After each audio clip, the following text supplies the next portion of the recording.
안녕하세요. 저는 주연숙이라고 합니다. 정말 어처구니 없던 제 이야기 좀 들어주세요. 제 손목은 30년이 넘도록 쉴 날이 없었어요. 새벽 4시면 어김없이 눈이 떠졌고 남편과 사별하고 얻은 시장 골목의 작은 가게로 향하는 게 제 삶의 첫 번째 순서였으니까요. 처음엔 그저 멀건 국에 밥이나 말아 팔던 비가 새고 쥐가 드나들던 낡은 좌판이었습니다.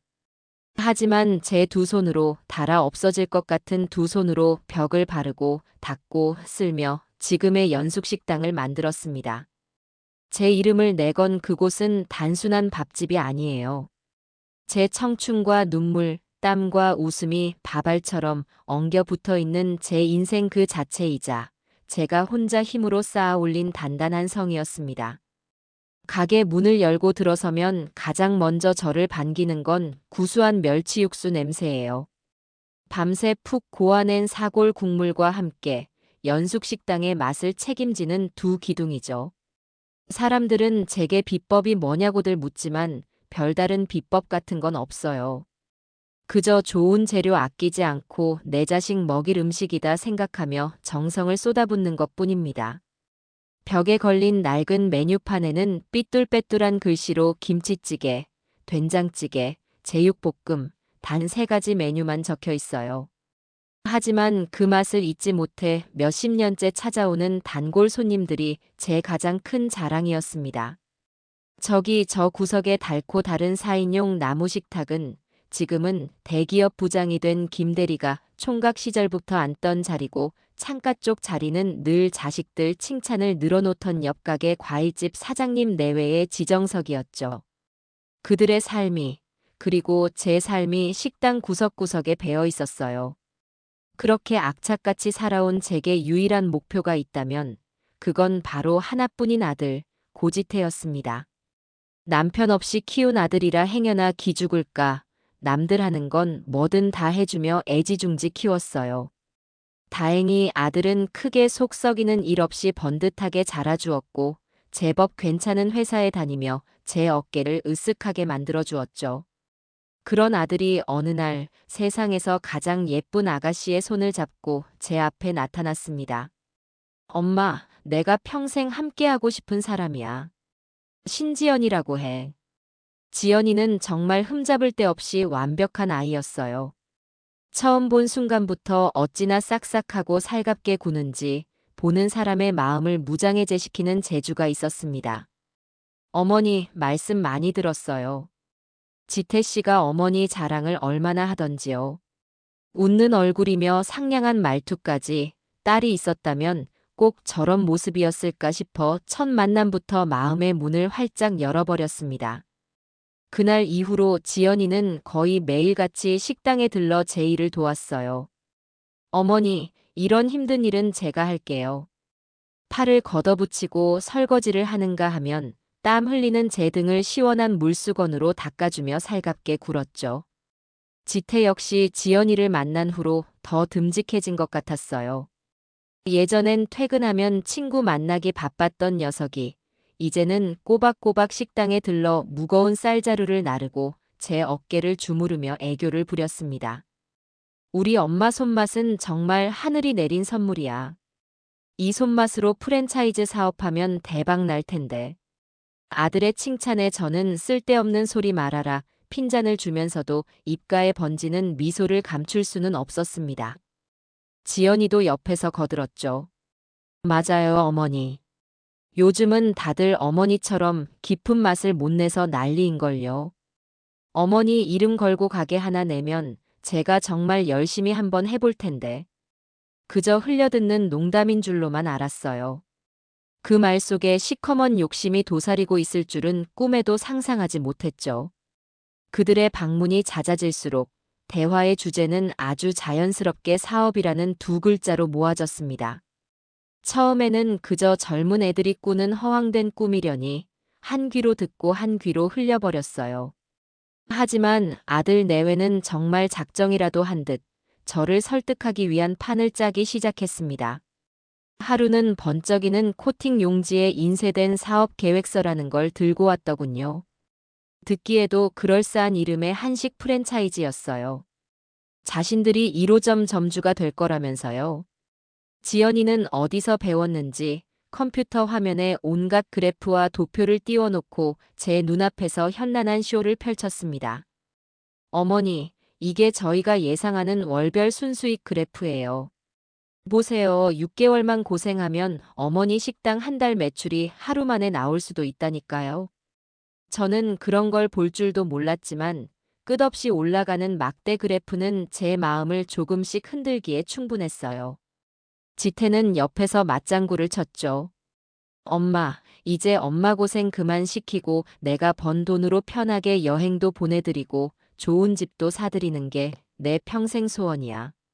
그럴듯한 사업 자료와 아들의 효심 어린 말들이 합쳐지니 저 역시 우리 아들이 저렇게까지 원하는데 내가 너무 낡은 생각에 갇혀 애 앞길을 막는 건 아닐까 하는 생각이 들기 시작했어요. 지연이는 자신이 대학에서 경영학을 전공했다는 말을 입에 달고 살았어요. 어려운 용어들을 섞어가며 사업의 청사진을 펼쳐 보이는데 그 모습이 어찌나 당당하고 확신에 차 있던지 문외한인 제가 보기에도 정말 큰 돈을 벌 수 있을 것만 같았습니다. 그러던 어느 날 두 아이는 마침내 본론을 꺼냈습니다. 어머니, 초기 자본금은 저희가 피땀 흘려 모은 돈으로 어떻게든 해결이 되는데 본사에서 신규 가맹점주에게는 꼭 확실한 보증을 요구한대요. 재산이 확실한 분이 보증을 서줘야만 본사에서도 믿고 지원을 해준다고 하더라고요. 딱 한 번 어머니께서 보증만 서주시면 모든 게 일사천리로 진행될 수 있어요. 보증. 그 두 글자를 듣는 순간 뜨거운 국물을 끓이던 가슴에 찬물을 확 끼얹은 듯 심장이 쿵 하고 내려앉았습니다. 평생 남에게 돈 한 번 빌려본 적 없고 잘 나가던 집도 자식 보증 한 번에 거덜 나는 꼴을 지겹도록 봐온 저였으니까요. 보증은 곧 패가망신의 지름길이라고 제 인생의 사전에는 그렇게 적혀 있었습니다. 저는 저도 모르게 얼굴이 굳어졌어요. 보증은 안 된다. 절대로. 단호한 제 말에 분위기는 순식간에 싸늘해졌죠. 제가 고개를 젓자 아들 지태가 그 자리에서 제 앞에 무릎을 꿇고 말았습니다. 제 평생 처음 보는 아들의 모습이었어요. 엄마, 나 한 번만 믿어줘. 내가 정말 잘 나가는 모습, 엄마한테 꼭 보여주고 싶어서 그래. 이건 그냥 형식적인 절차일 뿐이야. 내가 무슨 일 있어도 엄마한테 피해가게 할 것 같아. 이번이 아니면 이런 기회 다시는 없어. 응, 엄마. 아들의 눈에는 어느새 눈물이 그렁그렁 맺혀 있었습니다. 제 앞에서 단 한 번도 약한 모습을 보인 적 없던 늘 듬직하기만 했던 제 아들이었어요. 그런 아들이 자기보다 어린 여자친구 앞에서 체면도 버리고 무릎까지 꿇고 애원하는데 세상 어느 부모가 돌부처처럼 매정하게 앉아만 있을 수 있겠어요. 옆에 있던 지연이도 타이밍을 놓치지 않고 제 손을 꼭 잡으며 울먹였습니다. 어머니, 저희 정말 열심히 살게요. 어머니께 절대 피해가는 일 없게 할 거예요. 이건 그냥 저희가 앞으로 더 잘 되기 위한 과정일 뿐이에요. 저희 미래가 달린 일이에요, 어머니. 두 아이가 쌍으로 제 마음을 사정없이 흔들어대니 강철 같던 제 결심도 솜사탕처럼 서서히 무너져 내리고 있었습니다. 평생 자식 하나만 바라보고 살아온 제게 아들의 눈물은 그 어떤 논리나 이성보다 강한 무기였습니다. 그래, 내 아들인데. 내 아들이 설마 이 늙은 어미를 속이기야 하겠어? 저렇게 예쁘고 똑똑한 며느리까지 얻었는데 이제라도 헐헐 날아갈 수 있도록 내가 낡은 날개라도 펼쳐서 바람을 막아줘야지. 저는 스스로를 그렇게 합리화하고 또 합리화하며 결국 패배자처럼 고개를 끄덕이고 말았습니다. 며칠 뒤 두 아이는 약속이라도 한 듯 두툼한 서류 봉투를 들고 식당으로 저를 찾아왔습니다. 은행 직원이라며 멀끔하게 정장을 차려입은 기름을 발라 머리를 넘긴 젊은 남자도 함께였죠. 언뜻 보기에도 너무 번지르르한 인상이 어딘지 모르게 마음에 걸렸지만 지태는 요즘 은행원들은 다 저렇게 싹싹해요. 엄마라며 제 의심을 아무렇지 않게 넘겨버렸습니다. 저는 분주한 점심시간이 막 끝난 식당 한쪽에 자리를 마련해 주었고, 그들은 제 앞에 수십 장은 좋게 넘어 보이는 서류 뭉치를 펼쳐 놓았습니다. 온통 까만 글씨로 가득한 서류들은 보기만 해도 눈이 핑 돌고 머리가 아파왔어요. 은행 직원은 뭐가 그리 급한지 알아들을 수 없는 법률 용어들을 랩처럼 쏟아내며 무언가 열심히 설명했지만 제 귀에는 하나도 들어오지 않았습니다. 그저 제 눈에는 내 아들의 눈물과 저를 보며 간절하게 미소 짓는 지연이의 얼굴, 그리고 이 종이 몇 장에 내 아들의 미래가 달려있구나 하는 생각만이 맴돌았죠. 모든 것이 꿈속처럼 비현실적이게 느껴졌어요. 어머니, 다른 건 다 괜찮고요. 이 부분이랑 여기에 도장만 찍으시면 돼요. 지연이가 손가락으로 가리키며 빨간 인주를 제 앞에 살며시 내밀었습니다.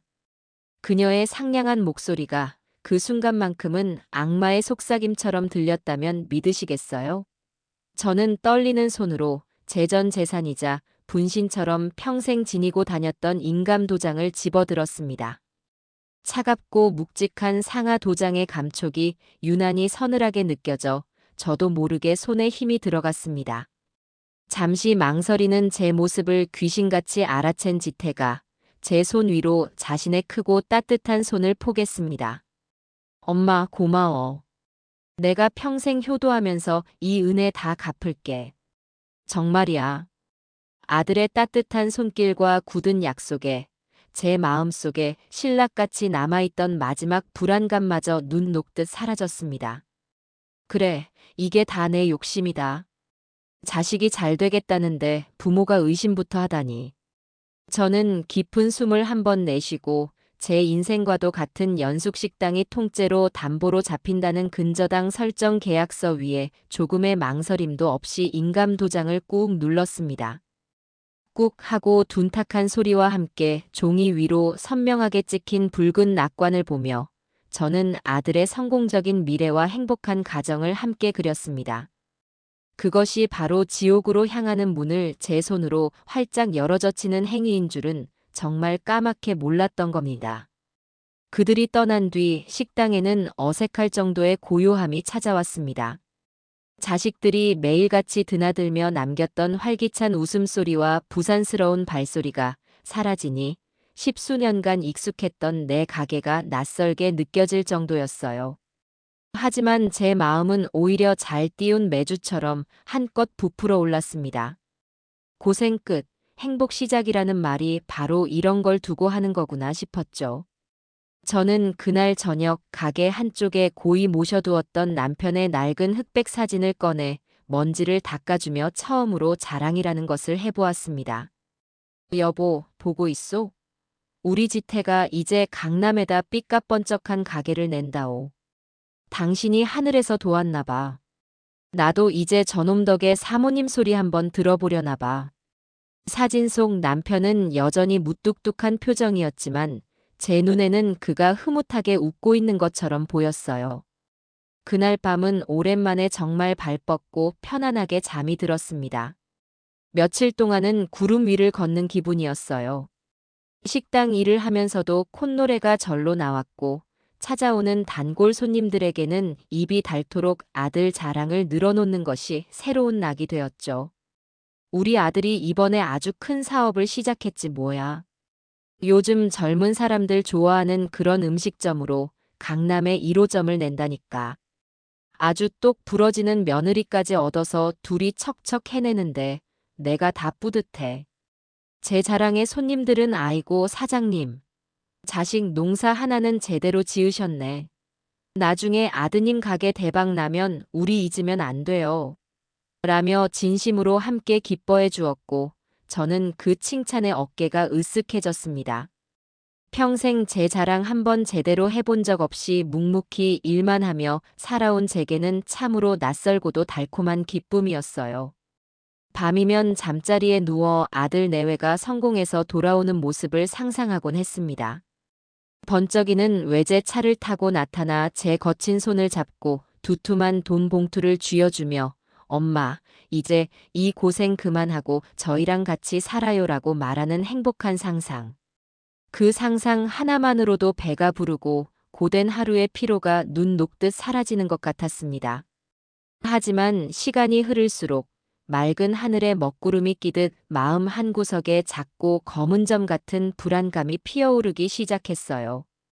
해외로 떠난 아들 내외는 처음 며칠간은 어머니, 저희 잘 도착했어요. 여기 현지 시장 조사 중이에요. 라며 바쁘다는 핑계로 짧은 문자만 보내오더니 일주일이 지나자 그마저도 뜸해졌습니다. 그래, 큰 사업을 하려면 얼마나 바쁘고 정신이 없겠어. 내가 너무 늙은이처럼 보채는 건 아닌가 몰라. 저는 애써 그렇게 생각하며 서운한 마음을 꾹꾹 눌러 담았습니다. 하지만 궁금한 마음을 참지 못하고 전화를 걸면 받지 않는 일이 더 많았고 어쩌다 통화가 돼도 주변이 시끄럽다거나 중요한 회의 중이라는 말만 남기고 서둘러 끊기 일쑤였죠. 한 번은 지연이와 겨우 통화가 된 적이 있었어요. 아가 잘 지내니? 밥은 잘 챙겨 먹고 다니는 거야? 지태는 옆에 있니? 제 물음에 지연이는 평소와 같이 상냥했지만 어딘지 모르게 서두르는 목소리로 대답했습니다. 어머니, 저희 지금 중요한 투자자랑 미팅 중이라서요. 걱정 마세요. 저희 아주 잘 지내고 있어요. 나중에 저희가 다시 전화드릴게요. 하지만 그 나중은 결코 오지 않았습니다. 자식과의 통화가 점점 더 어려워지는 것이 야속했지만 저는 그저 그들이 성공을 위해 열심히 달리고 있기 때문이라고 그렇게 믿고 싶었습니다. 제가 할 수 있는 일은 그저 식당을 지키며 그들이 돌아올 날을 손꼽아 기다리는 것뿐이었어요. 그렇게 한 달이 다 되어갈 무렵이었을 겁니다. 그날도 여느 때처럼 점심 장사를 마치고 늦은 첫 끼니를 뜨려던 참이었습니다. 김이 모락모락 나는 밥 한 술에 잘 익은 김치를 얹어 입에 넣으려던 순간이었죠. 식당 문이 거칠게 열리더니 온몸에 검은색 정장을 빼입은 남자 2명이 성큼성큼 안으로 들어왔습니다. 험상궂은 인상이며 주변을 훑어보는 날카로운 눈빛이 결코 따뜻한 국밥 한 그릇 먹으러 온 손님은 아니었죠. 가게 안에 남아있던 몇몇 손님들의 시선이 자연스레 그들에게로 향했고 저 역시 불길한 마음으로 수저를 내려놓고 자리에서 일어났습니다. 그중 덩치가 산만한 남자가 제 앞으로 다가와 위아래로 저를 훑어보며 차가운 목소리로 물었어요. 주연숙 씨 되십니까? 네, 제가 주연숙인데요. 실례지만 누구신데? 땡땡은행 채권관리팀 소속 박철민 팀장입니다. 고지태 씨 어머니 맞으시죠? 아들 이름이 나오자 저는 덜컥 내려앉았던 가슴을 쓸어내리며 반가운 마음에 경계심을 풀었습니다. 아이고, 아들 사업 때문에 은행에서 확인차 나왔나 보구나. 저는 서둘러 미소를 지으며 의자를 권했어요. 아이고, 우리 아들 회사 사람이세요? 어서 앉으세요. 점심은 하셨어요? 바쁘시겠지만 국밥이라도 한 그릇 대접해 드릴게요. 제가 웃으며 친절을 베풀자 박 팀장이라는 남자는 어이없다는 듯 피식 웃으며 두툼한 서류철을 테이블 위로 툭 하고 던졌습니다. 그 소리에 식당 안에 있던 모두의 시선이 다시 한번 집중되었죠. 앉아서 밥 먹을 시간 없습니다. 그리고 저희는 고지태 씨 회사 사람이 아니고요. 고지태 씨 대출금 관련해서 말씀드리러 왔습니다. 대출금이요? 무슨 말씀이세요? 우리 아들이 사업 자금 때문에 대출받은 건 맞는데 꼬박꼬박 잘 상환하고 있을 텐데요. 제가 다 들었습니다. 잘 갚고 있다고요? 하하, 어머님. 지금 저희랑 농담하자는 겁니까? 박 팀장의 목소리는 갑자기 날카로워졌고 그는 주변 손님들을 의식하지도 않고 언성을 높이기 시작했어요. 고지태 씨, 대출 실행된 이후로 단 한 번도 이자를 납입한 적이 없습니다. 단돈 1원도요. 원금은커녕 이자조차 한 번도 갚지 않았다고요. 벌써 연체된 지 2달이 다 되어 갑니다. 이자만 해도 지금 얼마인 줄 아세요? 그 순간 제 머릿속이 망치로 맞은 듯 띵하고 울리며 하얗게 비는 것 같았어요. 네. 그럴 리가 없어요. 착오가 있으신 거겠죠. 우리 아들, 우리 지태가 저한테 그럴 아이가 절대 아니에요. 제 목소리는 염소처럼 가늘게 떨려 나왔고 다리가 후들거려 그 자리에 서 있기도 힘들었습니다. 착오라뇨. 여기 어머님께서 직접 연대 보증인으로 서명하신 서류가 멀쩡하게 있습니다. 못 믿으시겠으면 직접 확인해 보시죠. 네. 남자가 내민 서류에는 분명 제 이름과 제 손으로 직접 찍은 인감 도장이 선명하게 찍혀 있었습니다. 하지만 대출 원금이라고 적힌 금액은 제가 어렴풋이 들었던 것보다 훨씬 아득할 정도로 큰 액수였어요. 동그라미 개수를 몇 번이고 다시 세어봐도 결과는 같았습니다. 제 식당과 제가 사는 작은 집을 모두 팔아도 다 갚을 수 있을지 모를 평생 구경도 못 해본 엄청난 돈이었습니다. 이건 말도 안 돼요. 제가 보증선 금액은 이게 아니었어요. 이건 완전히 잘못됐어요. 잘못되긴 뭐가 잘못됩니까? 계약서에 버젓이 도장 찍어 놓으시고 이제 와서 딴소리 하시면 저희가 아주 곤란해집니다. 이래서야 저희가 일을 어떻게 하겠습니까? 아무튼 다음 주까지 연체된 이자, 전액과 원금 일부를 상환하지 않으시면 계약서에 명시된 대로 보증인인 주연숙 씨의 전 재산에 대한 법적 절차, 즉 압류를 진행할 수밖에 없습니다. 아시겠어요? 그들은 일방적인 통보를 쐐기처럼 받고는 뒤도 돌아보지 않고 식당을 빠져나갔습니다. 저는 그 자리에 못 박힌 듯 서서 그들이 던져놓고 간 서류만 멍하니 내려다보았어요. 주변에서 어머, 저 집 아들 사고 쳤나 봐. 보증은 함부로 서주는 게 아니라더니. 라며 수군거리는 손님들의 목소리, 창밖으로 쌩쌩 지나가는 차 소리, 식당 냉장고가 윙윙거리는 소리, 모든 것이 아주 멀게만 느껴졌습니다. 아닐 거야. 이건 꿈이야. 우리 아들이 나한테 이럴 리 없어. 그 착한 지연이가 그럴 리 없어. 저는 미친 사람처럼 중얼거리며 곧장 전화기를 집어들었습니다. 하지만 아들과 지연이의 전화기는 약속이라도 한 듯 여전히 전원이 꺼져 있다는 차가운 기계음만 반복해서 흘러나올 뿐이었습니다. 다음 날 저는 식당 문도 열지 않고 이른 아침부터 은행으로 달려갔습니다. 밤새 한숨도 자지 못했지만 피곤한 줄도 몰랐어요. 혹시나 하는 마음에 어제 온 남자들이 신종 사기꾼일지도 모른다는 마지막 신락 같은 희망을 붙잡고서요. 하지만 번호표를 뽑고 한참을 기다려 마주한 은행 창구 직원의 말은 그 희망의 끈을 무참히 끊어버렸습니다. 제 이름으로 된 거액의 연대 보증 계약은 엄연한 사실이었고 대출 금액 역시 서류에 적힌 그대로였죠. 제가 그럼 그 돈은 지금 어디 있느냐고 묻자 직원은 안타깝다는 표정으로 컴퓨터 화면을 보여주었습니다. 어머님, 기록을 보니 대출금 전액은 실행 당일 여러 개의 해외 계좌로 쪼개져 모두 인출된 상태입니다. 저희로서도 더 이상 추적이 어렵습니다. 그럼 우리 가게에 왔던 그 직원은요? 키가 크고 아주 번지르르하게 생긴 젊은 남자였는데 그런 직원은 저희 지점에 없습니다. 아마 사칭을 한 것 같습니다.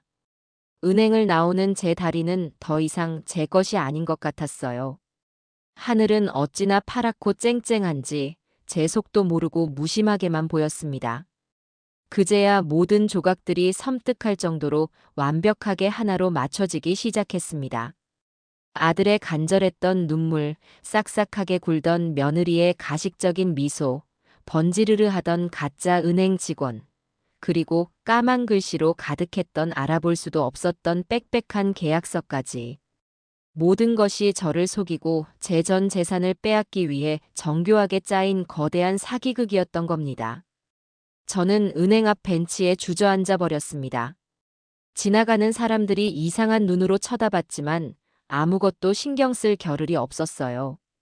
배신이라는 이름의 차갑고 질척한 늪이 제 발목을 잡고 서서히 아주 서서히 제 목까지 집어삼키고 있었습니다.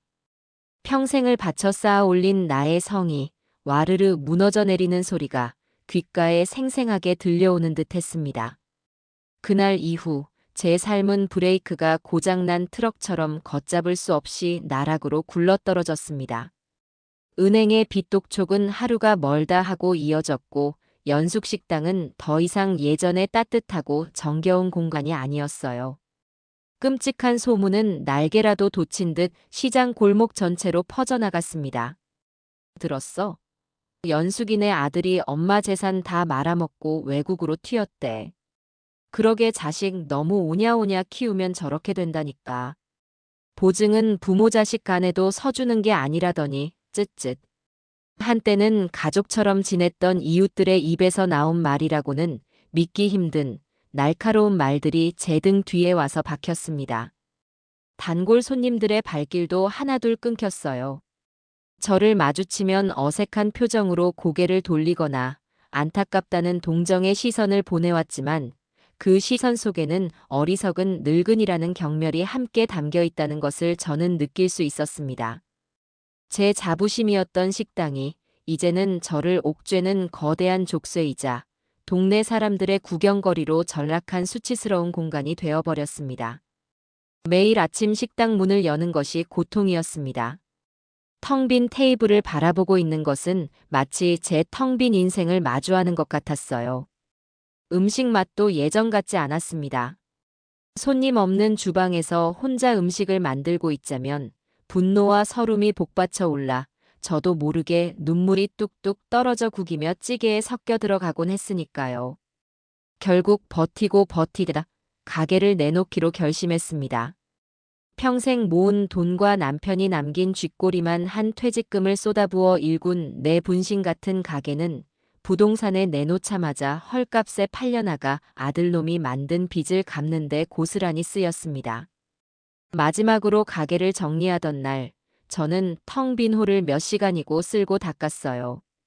제 손길이 닿지 않은 곳이 없는 그 공간의 모든 것들과 소리 없는 작별 인사를 나누었습니다.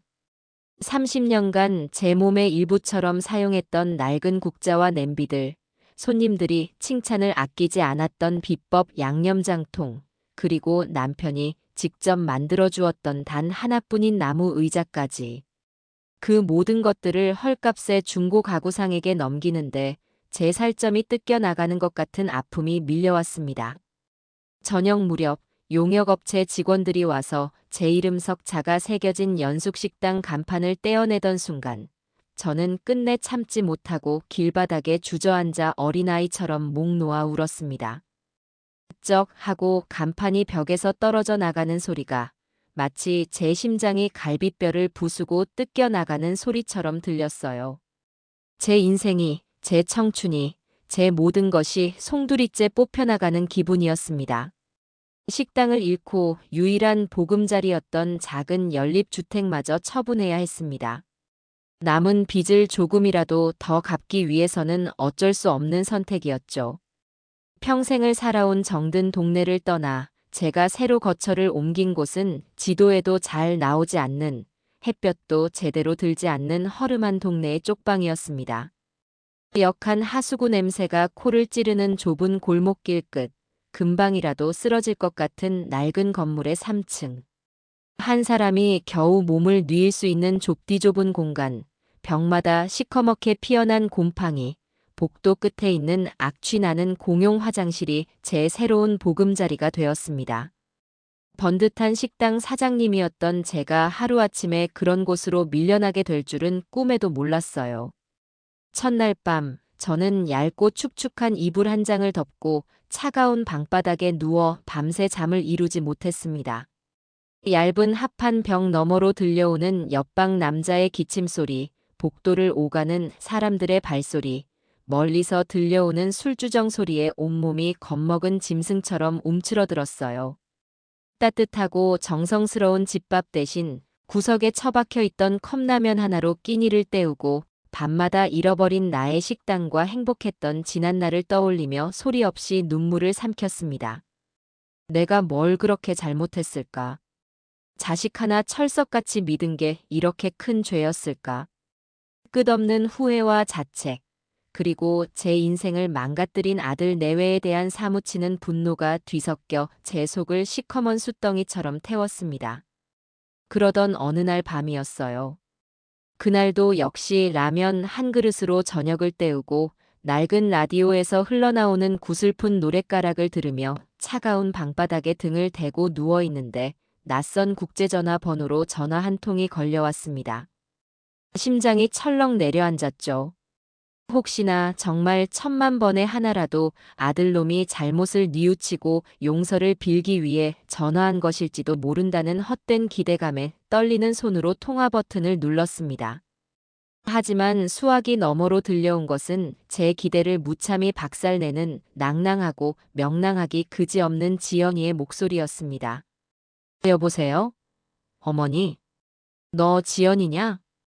어머, 목소리 들으니 아직 건강하신가 보네요. 다행이다.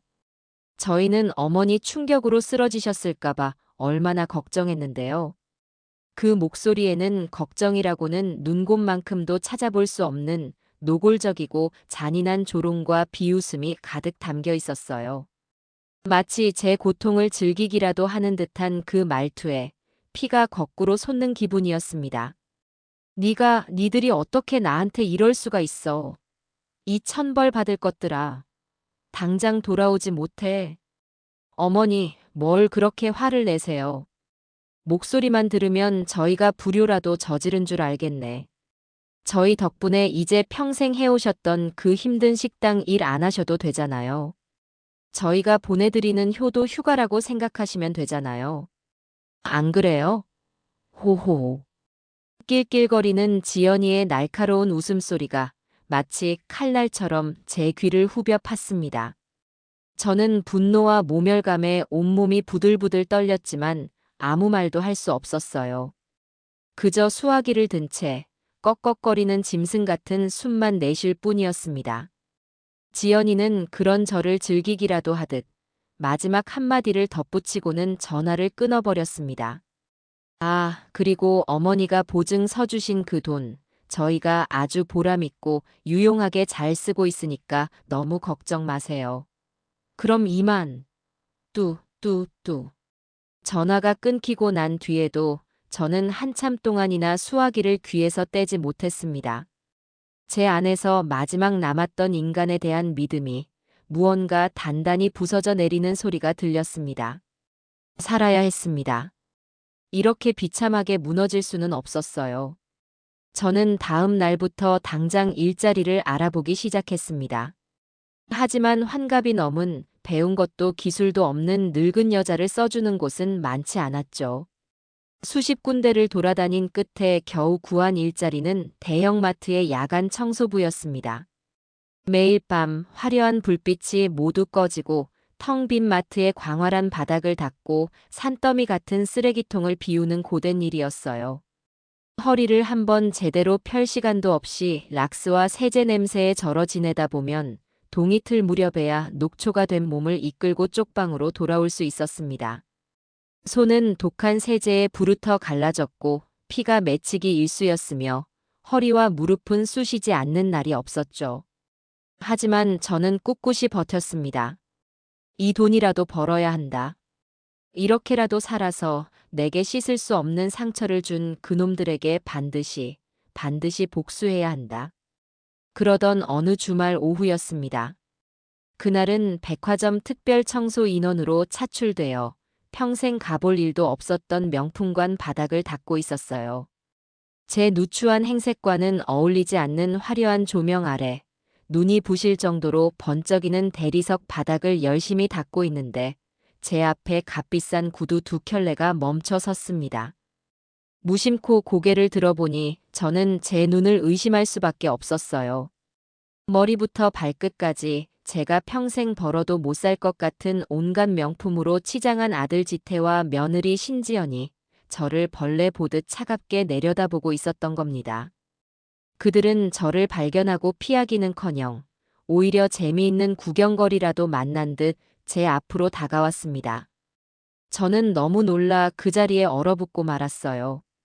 지연이가 과장된 몸짓으로 코를 막으며 제 행색을 위아래로 훑어보더니 지태의 팔을 잡아 끌며 말했습니다.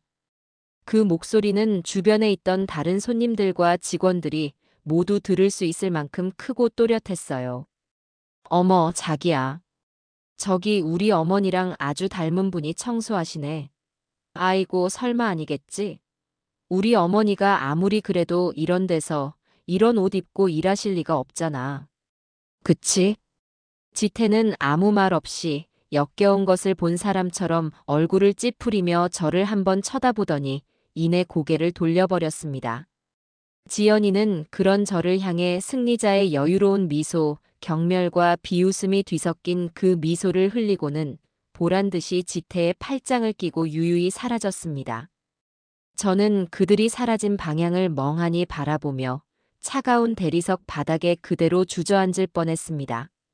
제 손에 들린 차가운 대걸레 자루가 저를 지탱해주는 유일한 기둥이었어요. 주변의 모든 소리가 사라지고 제 심장이 산산조각 나는 소리만이 귓가에 맴돌았습니다. 자식에게 금전적으로 버려진 것보다 더한 한 인간으로서의 존엄성이 송두리째 짓밟히는 순간이었습니다. 백화점에서 그들을 마주친 이후 제 삶은 그야말로 밑바닥을 모르고 더욱 깊은 수렁으로 빠져들었습니다. 은행에 갚지 못한 빚은 결국 악명 높은 사채업자에게로 넘어갔고 그때부터 진짜 지옥이 시작되었어요. 은행의 독촉은 그나마 서류와 전화로 이루어지는 점잖은 편이었습니다. 하지만 사채업자들은 사람이 아니었어요. 그들은 법도 양심도 없는 짐승들이나 다름없었죠. 그들은 밤낮을 가리지 않고 제 쪽방으로 찾아와 쇠로 된 문을 발로 차고 주먹으로 치며 당장 나오라고 소리를 질러댔습니다. 주연숙 씨, 문 안 열어? 이 문짝 부수고 들어가서 머리끄덩이 잡혀서 나올래? 당장 돈 갚아. 욕설과 고함에 저는 매일 밤 공포에 떨며 좁은 방구석에 웅크리고 앉아 이불을 뒤집어 쓰고 쥐 죽은 듯이 숨을 죽여야 했습니다. 숨 쉬는 소리마저 들킬까봐 가슴을 부여잡고 그들이 돌아가기만을 간절히 빌고 또 빌었죠. 그들의 악행은 거기서 그치지 않았어요. 제가 겨우 구한 마트 청소 일자리까지 찾아와 행패를 부리는 바람에 저는 그나마 있던 유일한 생계 수단마저 잃고 말았습니다. 그들은 마트 관리자에게까지 찾아가 제가 악질 채무자라며 소란을 피웠고 결국 저는 다음 날로 해고 통보를 받아야 했어요.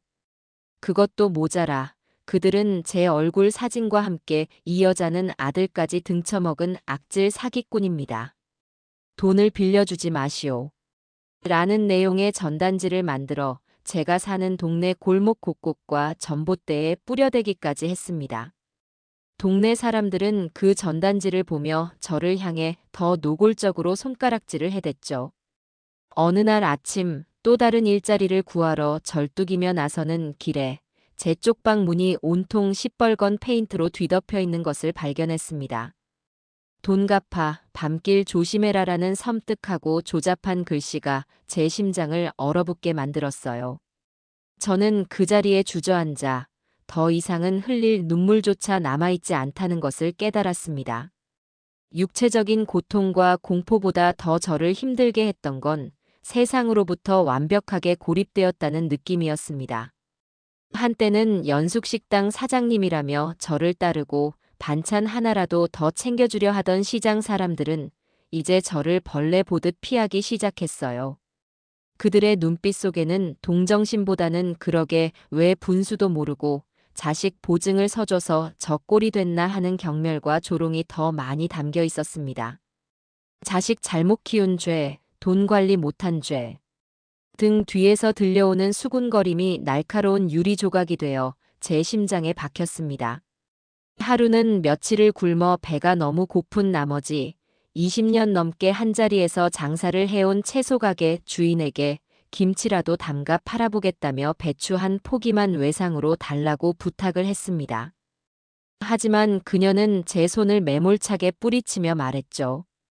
사장님 미안해요. 나도 먹고 살기 힘들어요.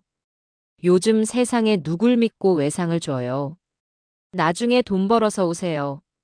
그 차가운 한마디에 저는 세상에 온전히 혼자 버려졌다는 것을, 그 누구도 내 편이 되어주지 않을 것이라는 사실을 뼈저리게 실감했습니다. 모든 희망이 사라진 것 같았어요.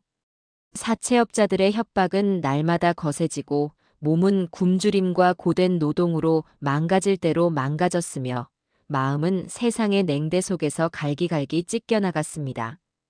매일 밤 이렇게 사느니 차라리 저 한강 다리 위에서 그냥 뛰어내리는 게 낫겠다는 극단적인 생각이 제 머릿속을 지배했습니다. 그날도 저는 하루 종일 아무것도 먹지 못한 채 멍하니 쪽방에 얼룩진 천장만 바라보고 있었어요. 죽을 용기조차 나지 않는 제 자신이 한심하고 처량하게 느껴졌죠. 그때 옆방에 사는 젊은 고시생이 제 방문을 조심스럽게 두드렸습니다. 아주머니, 식사도 못하신 것 같아서요. 제가 반찬을 좀 많이 만들었는데 이거라도 같이 드세요. 그는 김이 모락모락 나는 밥 한 공기와 김치볶음이 담긴 작은 쟁반을 제게 건넸습니다.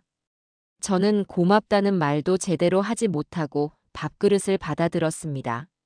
학생은 제 초라한 행색이 안쓰러웠는지 제 옆에 가만히 앉아 자신의 휴대폰을 들여다보며 시간을 보내주었어요.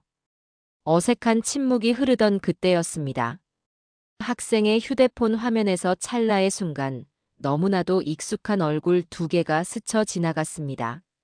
저도 모르게 학생의 팔을 확 붙잡았어요. 학생, 잠깐만. 미안한데 그거 한 번만 다시 보여줄 수 있어요? 학생은 제 다급한 모습에 의아한 표정을 지으며 휴대폰을 제게 건넸습니다. 화면 속에는 눈부신 에메랄드빛 바다를 배경으로 새하얀 요트 위에서 샴페인을 터뜨리고 있는 아들 지태와 며느리 신지연의 모습이 선명하게 담겨 있었습니다. 그들은 세상에서 가장 행복한 연인처럼 서로를 끌어안고 환하게 웃고 있었어요. 사진 밑에는 성공적인 사업, 행복한 사, 사랑하는 남편과 함께 지상낙원 같은 저를 기만하는 해시태그들이 주렁주렁 달려 있었죠. 저는 떨리는 손가락으로 화면을 넘겼습니다. 다음 사진은 값비싼 명품 시계를 찬 지태의 손목과 제 식당을 팔아넘긴 돈으로 샀을 다이아몬드 반지가 빛나는 지연이의 손이 겹쳐진 사진이었어요. 그 뒤로는 별이 쏟아질 듯한 야경을 자랑하는 최고급 호텔 레스토랑에서의 식사, 유럽의 고풍스러운 성을 배경으로 찍은 휴가 사진, 양손 가득 명품 쇼핑백을 들고 찍은 사진들이 끝도 없이 이어졌습니다. 그 모든 사진들 속에서 두 사람은 단 한순간도 행복하지 않은 적이 없어 보였어요. 제 피와 눈물, 땀과 맞바꾼 그들의 행복이 날카로운 칼이 되어 제 숨통을 조여왔습니다. 제가 이 차갑고 더러운 쪽방에서 굶주리고 사채업자에게 시달리고 세상의 손가락질을 받으며 매일 밤 죽음을 생각하고 있을 때 저것들은 제 인생을 톤째로 집어삼켜 저렇게 호의호식하며 웃고 있었던 겁니다. 바로 그 순간이었습니다. 제 안에서 무언가 툭 하고 끊어지는 소리가 들렸습니다. 뜨거운 눈물이 뺨을 타고 주르륵 흘러내렸지만 더 이상 슬픔과 절망의 눈물이 아니었어요. 그것은 제 영혼과 남은 인생을 모두 태워버릴 듯한 지독하고 시뻘건 분노의 용암이었습니다. 저를 짓누르던 절망, 공포, 수치심, 그 모든 감정들이 한순간에 제가 되어 날아가고 그 자리에는 얼음처럼 차갑고 강철처럼 단단한 복수심만이 또렷하게 남았습니다. 저는 휴대폰을 학생에게 돌려주고 자리에서 일어났습니다. 며칠을 굶어 비틀거리던 걸음이 거짓말처럼 꼿꼿해졌고 늘 바닥을 향해 있던 고개가 빳빳하게 들렸어요. 거울에 비친 제 눈은 더 이상 삶의 의지를 잃고 절망에 젖어 있지 않았습니다. 그곳에는 저들을 지옥의 불구덩이로 끌고 들어가기 전까지는 결코 꺼지지 않을 이글거리는 복수의 불꽃이 활활 타오르고 있었죠. 이대로 죽을 수는 없다. 내 모든 것을 되찾기 전에는, 아니, 저것들의 모든 것을 남김없이 빼앗아버리기 전에는 나는 절대로 죽지 않을 것이다. 절망의 가장 깊고 어두운 바닥에서 저는 비로소 피눈물로 자라날 복수의 씨앗을 심고 있었습니다. 복수. 그 얼음장처럼 차갑고 강철처럼 단단한 단어 하나가 위태롭게 흔들리던 제 삶의 유일한 버팀목이 되었습니다. 하지만 복수라는 두 글자는 텅 빈 제 배를 채워주지 않았고 당장 오늘 밤의 추위를 막아줄 따뜻한 온기를 주지도 않았어요. 사채업자들의 눈을 피해 예전 일자리는 더 이상 나갈 수 없게 되었고 저는 며칠 동안이나 제대로 된 끼니도 잊지 못한 채 굶주리며 쪽방에 갇혀 지내야 했습니다. 이대로 가다가는 복수는커녕 연고도 없는 이 방구석에서 굶어 죽은 채 발견될지도 모른다는 섬뜩한 공포가 엄습했죠. 이가 덜덜 떨리는 추위와 배고픔 속에서 저는 며칠 밤낮을 고민한 끝에 이 지긋지긋한 동네를 완전히 벗어나기로 결심했습니다. 아무도 저를 알아보지 못하는 아주 먼 곳으로 가서 무슨 일이든 닥치는 대로 하며 다시 시작해야 했습니다. 잃어버린 인생을 되찾기 위한 첫걸음은 일단 살아남는 것이었으니까요. 다음 날 새벽, 저는 단출하다 못해 초라한 짐 가방 하나를 들고 도망치듯 동네를 빠져나왔습니다.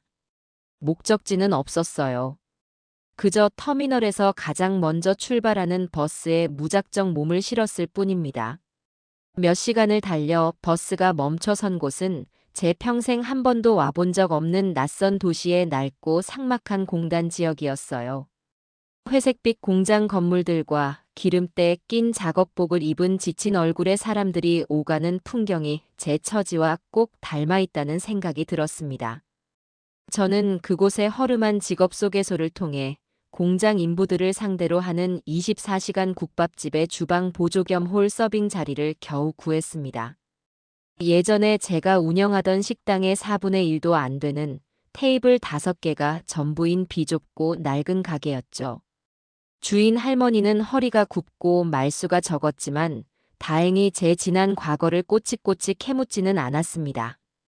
그저 제 거칠고 부르튼 손을 한번 힐끗 쳐다보고는 말없이 구석에 걸려있던 낡은 앞치마 하나를 던져주었을 뿐이에요. 그렇게 저의 두 번째 인생, 아니 생존을 위한 발버둥이 시작되었습니다.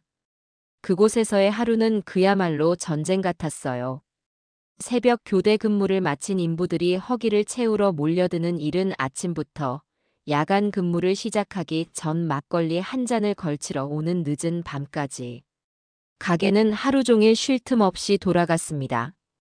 저는 산더미처럼 쌓이는 뚝배기와 그릇들을 닦고 뜨거운 불 앞에서 쉴 새 없이 육수를 젓고 바닥에 흥건한 음식 찌꺼기를 쓸고 닦는 일을 하루 종일 반복해야 했죠. 몸은 쇠사슬에 묶인 것처럼 무겁고 고단했지만 이상하게도 마음은 예전보다 편안했습니다.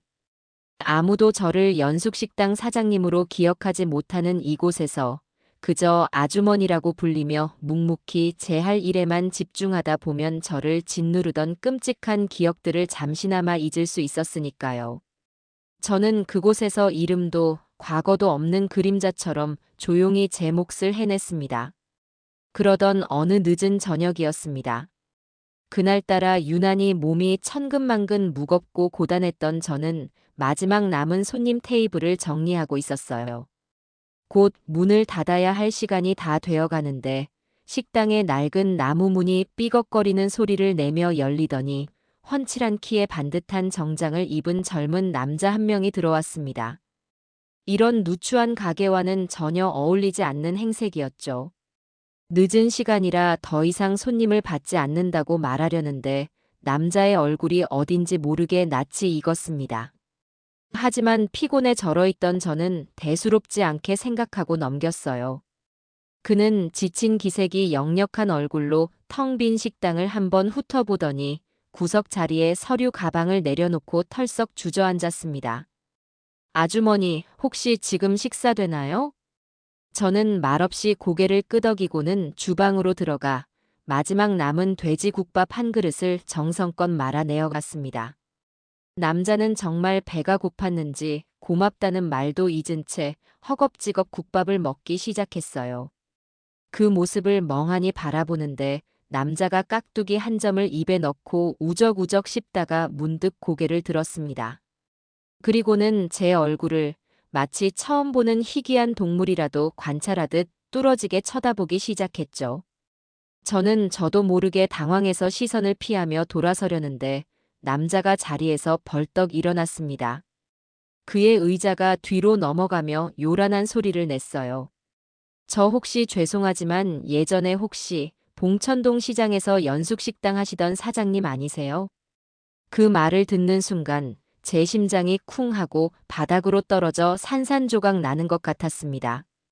가장 듣고 싶지 않았던, 이 세상 끝까지 도망쳐서라도 피하고 싶었던 그 이름. 저는 온몸에 피가 차갑게 식고 발이 바닥에 붙어버린 듯 꼼짝도 할 수 없었어요. 남자는 제게 성큼성큼 다가와 제 얼굴을 다시 한번 확인하고는 놀라움과 안타까움이 뒤섞인 목소리로 확신에 차 말했습니다. 맞으시죠? 연숙식당 사장님. 저 모르시겠어요? 저 정우예요, 최정우.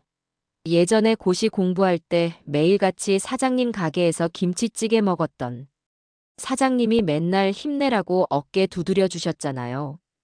최정우. 그 이름을 듣자 잿더미가 되어버린 줄 알았던 제 기억 속에도 희미한 잔상이 먼지처럼 피어올랐습니다. 몇 년 전 매일 저녁이면 낡고 해진 책가방을 메고 찾아와 김치찌개 하나를 시켜놓고 산처럼 쌓아준 밥 두 공기를 뚝딱 비우던 젊은 학생. 얼굴은 늘 헬쑥하고 피곤해 절어 있었지만 눈빛만은 늘 굶주린 늑대처럼 형형하게 살아있던 그 총각이었습니다. 저는 저를 알아봤다는 사실에 대한 참을 수 없는 수치심과 이 낯설고 험한 곳에서 과거의 인연을 만났다는 기묘한 반가움이 뒤섞여 어쩔 줄을 몰랐습니다.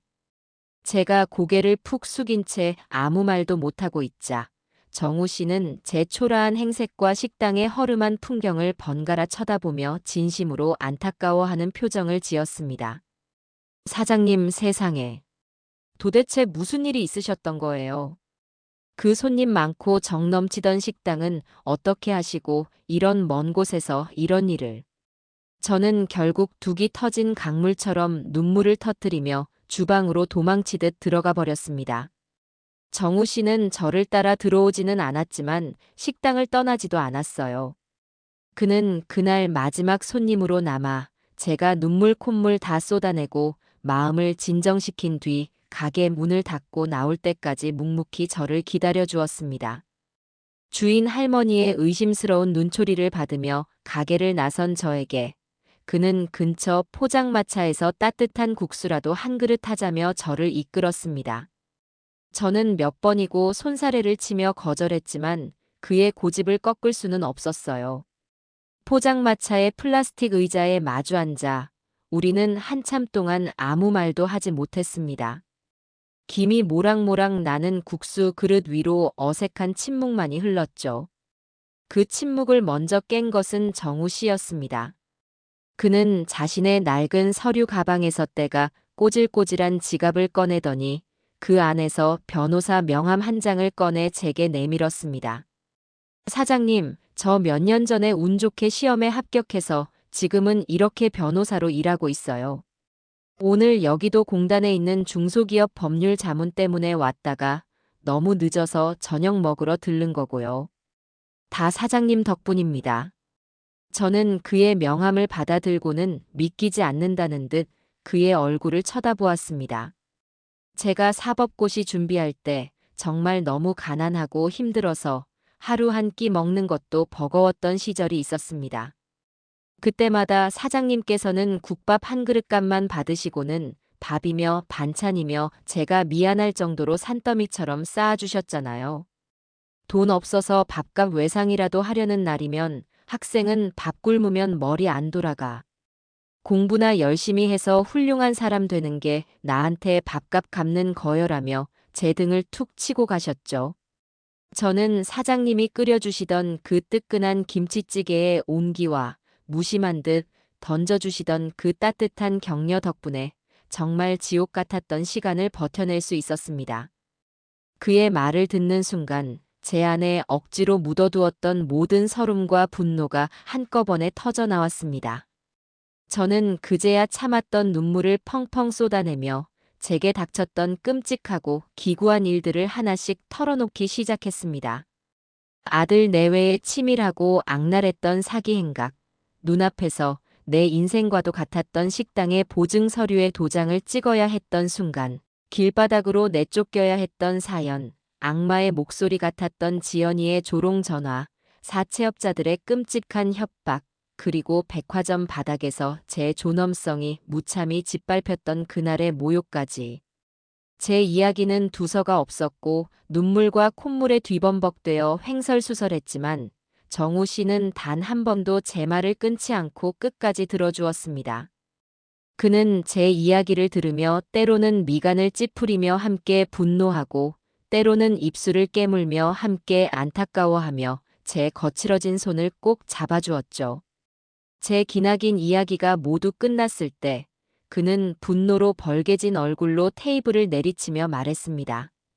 사장님, 이건 그냥 단순한 돈 문제가 아닙니다. 이건 명백한 존속 사기, 인간이 저지를 수 있는 가장 악질적인 범죄 중 하나입니다. 절대 이렇게 억울하게 당하고만 계시면 안 됩니다. 그는 흥분을 가라앉히고 법에 대해 무지한 제가 알아들을 수 있는 쉬운 말로 앞으로 제가 어떤 법적 조치를 취할 수 있는지 차근차근 설명해 주기 시작했습니다. 그의 말을 듣는 동안 저는 처음으로 나도 저 악마 같은 놈들과 싸워서 이길 수 있다는 생각을 하게 되었습니다.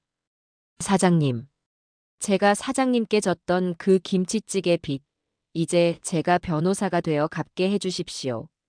제가 가진 모든 법적 지식과 경험을 동원해서 사장님의 인생을 송두리째 망가뜨린 그 사람들에게 반드시 죗값을 치르게 해드리겠습니다. 수임료 같은 건 걱정하지도 마세요. 이 사건을 완벽하게 해결해서 사장님이 다시 예전처럼 환하게 웃으면서 연숙식당 간판을 내걸고 장사하실 수 있게 해드리는 것이 제가 사장님께 진 빚을 갚는 유일한 길입니다. 그의 단호하고 진심 어린 말에 저는 더 이상 눈물을 흘리지 않았습니다. 대신 제 마음속 가장 깊고 어두운 곳에서 아주 오랜만에 작고 따뜻한 희망의 싹이 돋아나는 것을 느낄 수 있었어요. 그것은 제 가슴을 지배하던 얼음처럼 차가운 복수심과는 다른 사람의 온기가 담긴 따뜻한 희망이었습니다. 저는 그날 밤 벼랑 끝에 서 있던 제 인생을 구원해줄 인연의 손을 아주 굳게 마주 잡았습니다. 최정우 변호사와의 만남은 제 삶의 방향을 180도 바꾸어 놓았어요. 다음 날 아침, 저는 국밥집 주인 할머니께 밤새 고민한 끝에 내린 결심을 말씀드리고 일을 그만두었습니다. 할머니는 제 구체적인 사정은 묻지 않았지만 제 얼굴에 서린 도끼와 희망을 동시에 읽었는지 말없이 제 어깨를 두드려주며 고개를 끄덕여 주었어요. 저는 최 변호사가 마련해준 법원 근처의 작은 원룸텔로 몸을 옮겼습니다. 비록 좁고 낡은 공간이었지만 더 이상 사채업자의 위협에 떨지 않아도 되는, 제게는 세상에서 가장 안전하고 든든한 요새처럼 느껴지는 곳이었어요. 저는 그곳에서 최 변호사의 사무실을 오가며 차근차근 길고 긴 반격을 준비하기 시작했습니다. 가장 먼저 한 일은 제가 겪었던 모든 일들을 날짜와 시간 순서대로 아주 상세하게 정리하여 법원에 제출할 고소장을 작성하는 것이었습니다. 아들 내외가 처음 사업 이야기를 꺼냈을 때부터 저를 어떻게 구슬리고 어떤 달콤한 말로 현혹했는지, 어떤 서류에 도장을 찍게 했는지, 그리고 그 이후에 어떤 방식으로 저를 조롱하고 모욕했는지, 기억의 편린들을 하나하나 끄집어내는 것은 마치 골마 터진 상처를 맨손으로 헤집는 것처럼 끔찍하고 고통스러운 과정이었어요. 그들의 웃음소리, 비아냥거리는 말투, 경멸하던 눈빛이 떠오를 때마다 치가 떨리고 숨이 막혀 몇 번이나 펜을 놓아야 했습니다. 하지만 최 변호사는 그런 제 곁을 묵묵히 지키며 따뜻한 차를 건네고 등을 토닥여주며 제가 감정에 휩쓸리지 않고 오직 객관적인 사실관계를 정확하게 진술할 수 있도록 이끌어 주었습니다.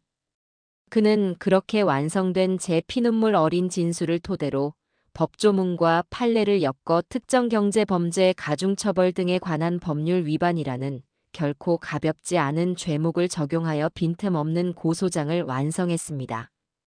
고소장을 접수한 뒤 최 변호사는 잠시 숨을 돌릴 틈도 없이 곧바로 다음 단계에 착수했어요.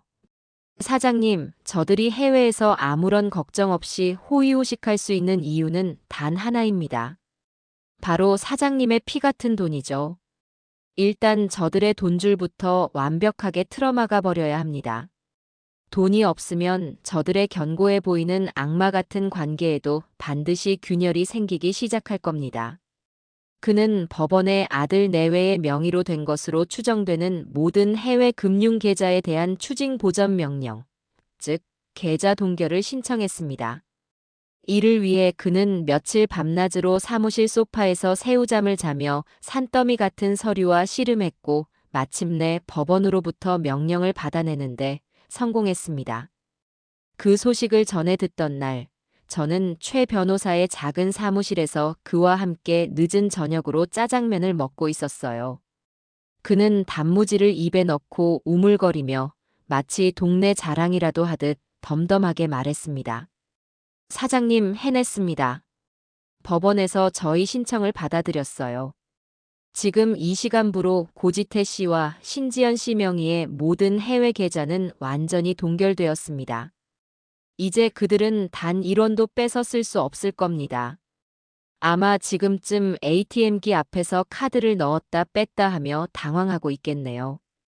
그 말을 듣는 순간 저는 먹고 있던 짜장면을 삼키지도 못하고 눈물부터 왈칵 쏟아냈습니다. 그것은 서러움의 눈물이 아닌 몇 년 만에 처음으로 느껴보는 통쾌함과 안도의 눈물이었어요. 제 편에서 저를 위해 이렇게까지 발 벗고 나서서 싸워주는 사람이 있다는 사실에 가슴 벅찬 감동을 느꼈습니다. 아니나 다를까 최 변호사의 예상은 한치의 오차도 없이 정확했습니다. 계좌가 동결된 지 채 며칠도 지나지 않아 제 낡은 휴대폰이 마치 발작이라도 하듯 미친 듯이 울리기 시작했어요. 발신지는 해외였습니다. 첫 번째 전화는 제 아들, 지태에게서 걸려왔습니다.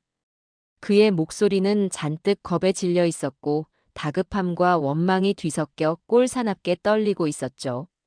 엄마, 어떻게 나한테 이럴 수가 있어. 갑자기 쓰던 카드도 다 정지되고 계좌에서 돈도 한 푼도 못 찾게 됐어. 이거 엄마가 한 짓이지? 그렇지? 어떻게 아들 앞길을 이렇게 막을 수가 있어. 저는 그의 적반하장 격인 태도에 어이가 없어 차갑게 대답했습니다. 그래, 내가 했다. 왜 이제 와서 니들 마음대로 쓸 돈이 없으니 아쉽더냐? 엄마, 제발. 나 좀 살려줘. 내가 다 잘못했어. 사실 이건 다 저 여자 신지연이 뒤에서 시킨 일이야. 나는 엄마한테 정말 이렇게까지 하고 싶지 않았어. 엄마도 알잖아. 내가 얼마나 지연이를 사랑하는지. 그래서 어쩔 수 없었어. 엄마, 제발 이 소송 좀 취하해줘. 그러면 내가 당장 저 여자랑 헤어지고 엄마한테 돌아갈게. 무릎 꿇고 손이 발이 되도록 빌게. 응. 내가 앞으로 평생 벌어서 다 갚을게, 엄마. 저는 아들의 비겁하고 뻔뻔하기 짝이 없는 변명에 실소를 금할 수 없었습니다.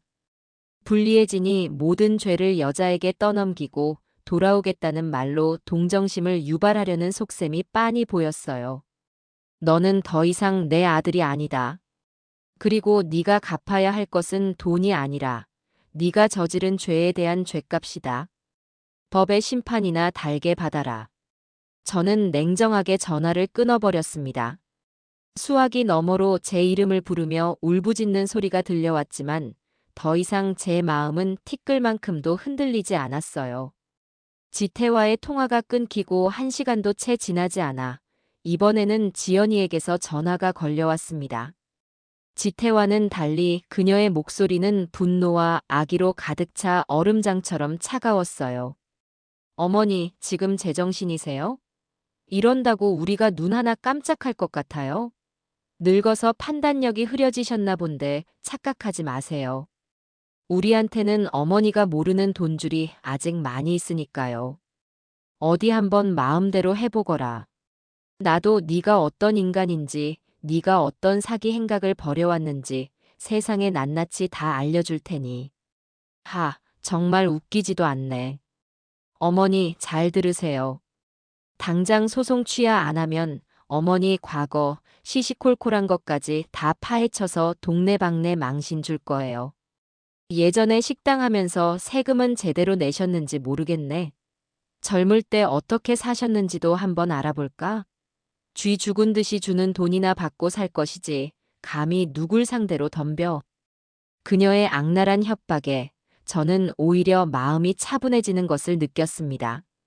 최 변호사가 미리 언지를 주었기 때문이죠. 사장님, 저들은 분명 사장님을 흔들기 위해 온갖 수단을 다 쓸 겁니다. 사장님의 약점을 들추고 인신공격을 하며 감정적으로 무너뜨리려 하겠죠. 하지만 그럴수록 더 당당하고 차갑게 맞서셔야 합니다. 그들의 협박은 자신들이 궁지에 몰렸다는 가장 확실한 증거니까요. 저는 최 변호사가 가르쳐준 대로 떨리는 목소리를 가다듬고 침착하지만 단호하게 대답했습니다. 네가 아무리 발버둥 쳐도 진실은 바뀌지 않아. 나는 너희를 반드시 한국 법정에 세울 거고 너희가 저지른 죗값을 톡톡히 치르게 만들 거다.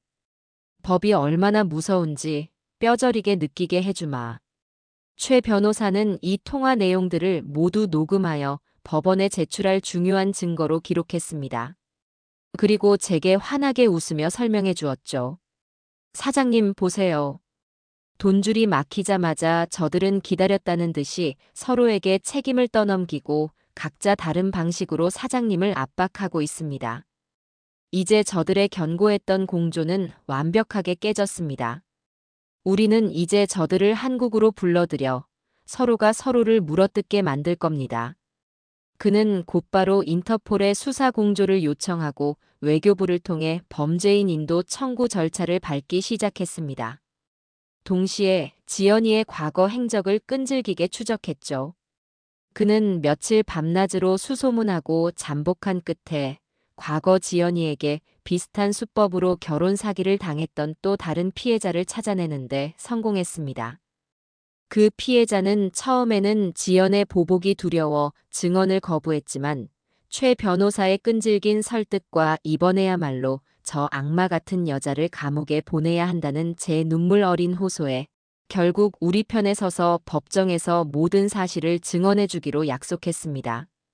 반격의 파문은 그렇게 차갑고도 거대하게 번져나가고 있었어요. 해외에 고립된 채 돈줄까지 막혀버린 아들 내외는 서로를 의심하고 원망하며 서서히 자멸의 길로 접어들고 있었습니다. 저는 최 변호사의 사무실 창가에 서서 저 멀리 보이는 높은 법원 건물을 바라보았어요. 이제 곧 저곳에서 내 남은 인생 전부를 건 마지막 싸움이 시작될 것이었습니다. 두렵지 않았어요. 오히려 제 심장은 오랜만에 희망과 투지로 뜨겁게 뛰고 있었어요. 최 변호사가 던진 법의 그물은 생각보다 훨씬 더 촘촘하고 강력했어요. 해외에서 돈 한 푼 쓰지 못하게 된 아들 내외는 결국 두 손 두 발 다 들고 한국으로 돌아올 수밖에 없었습니다.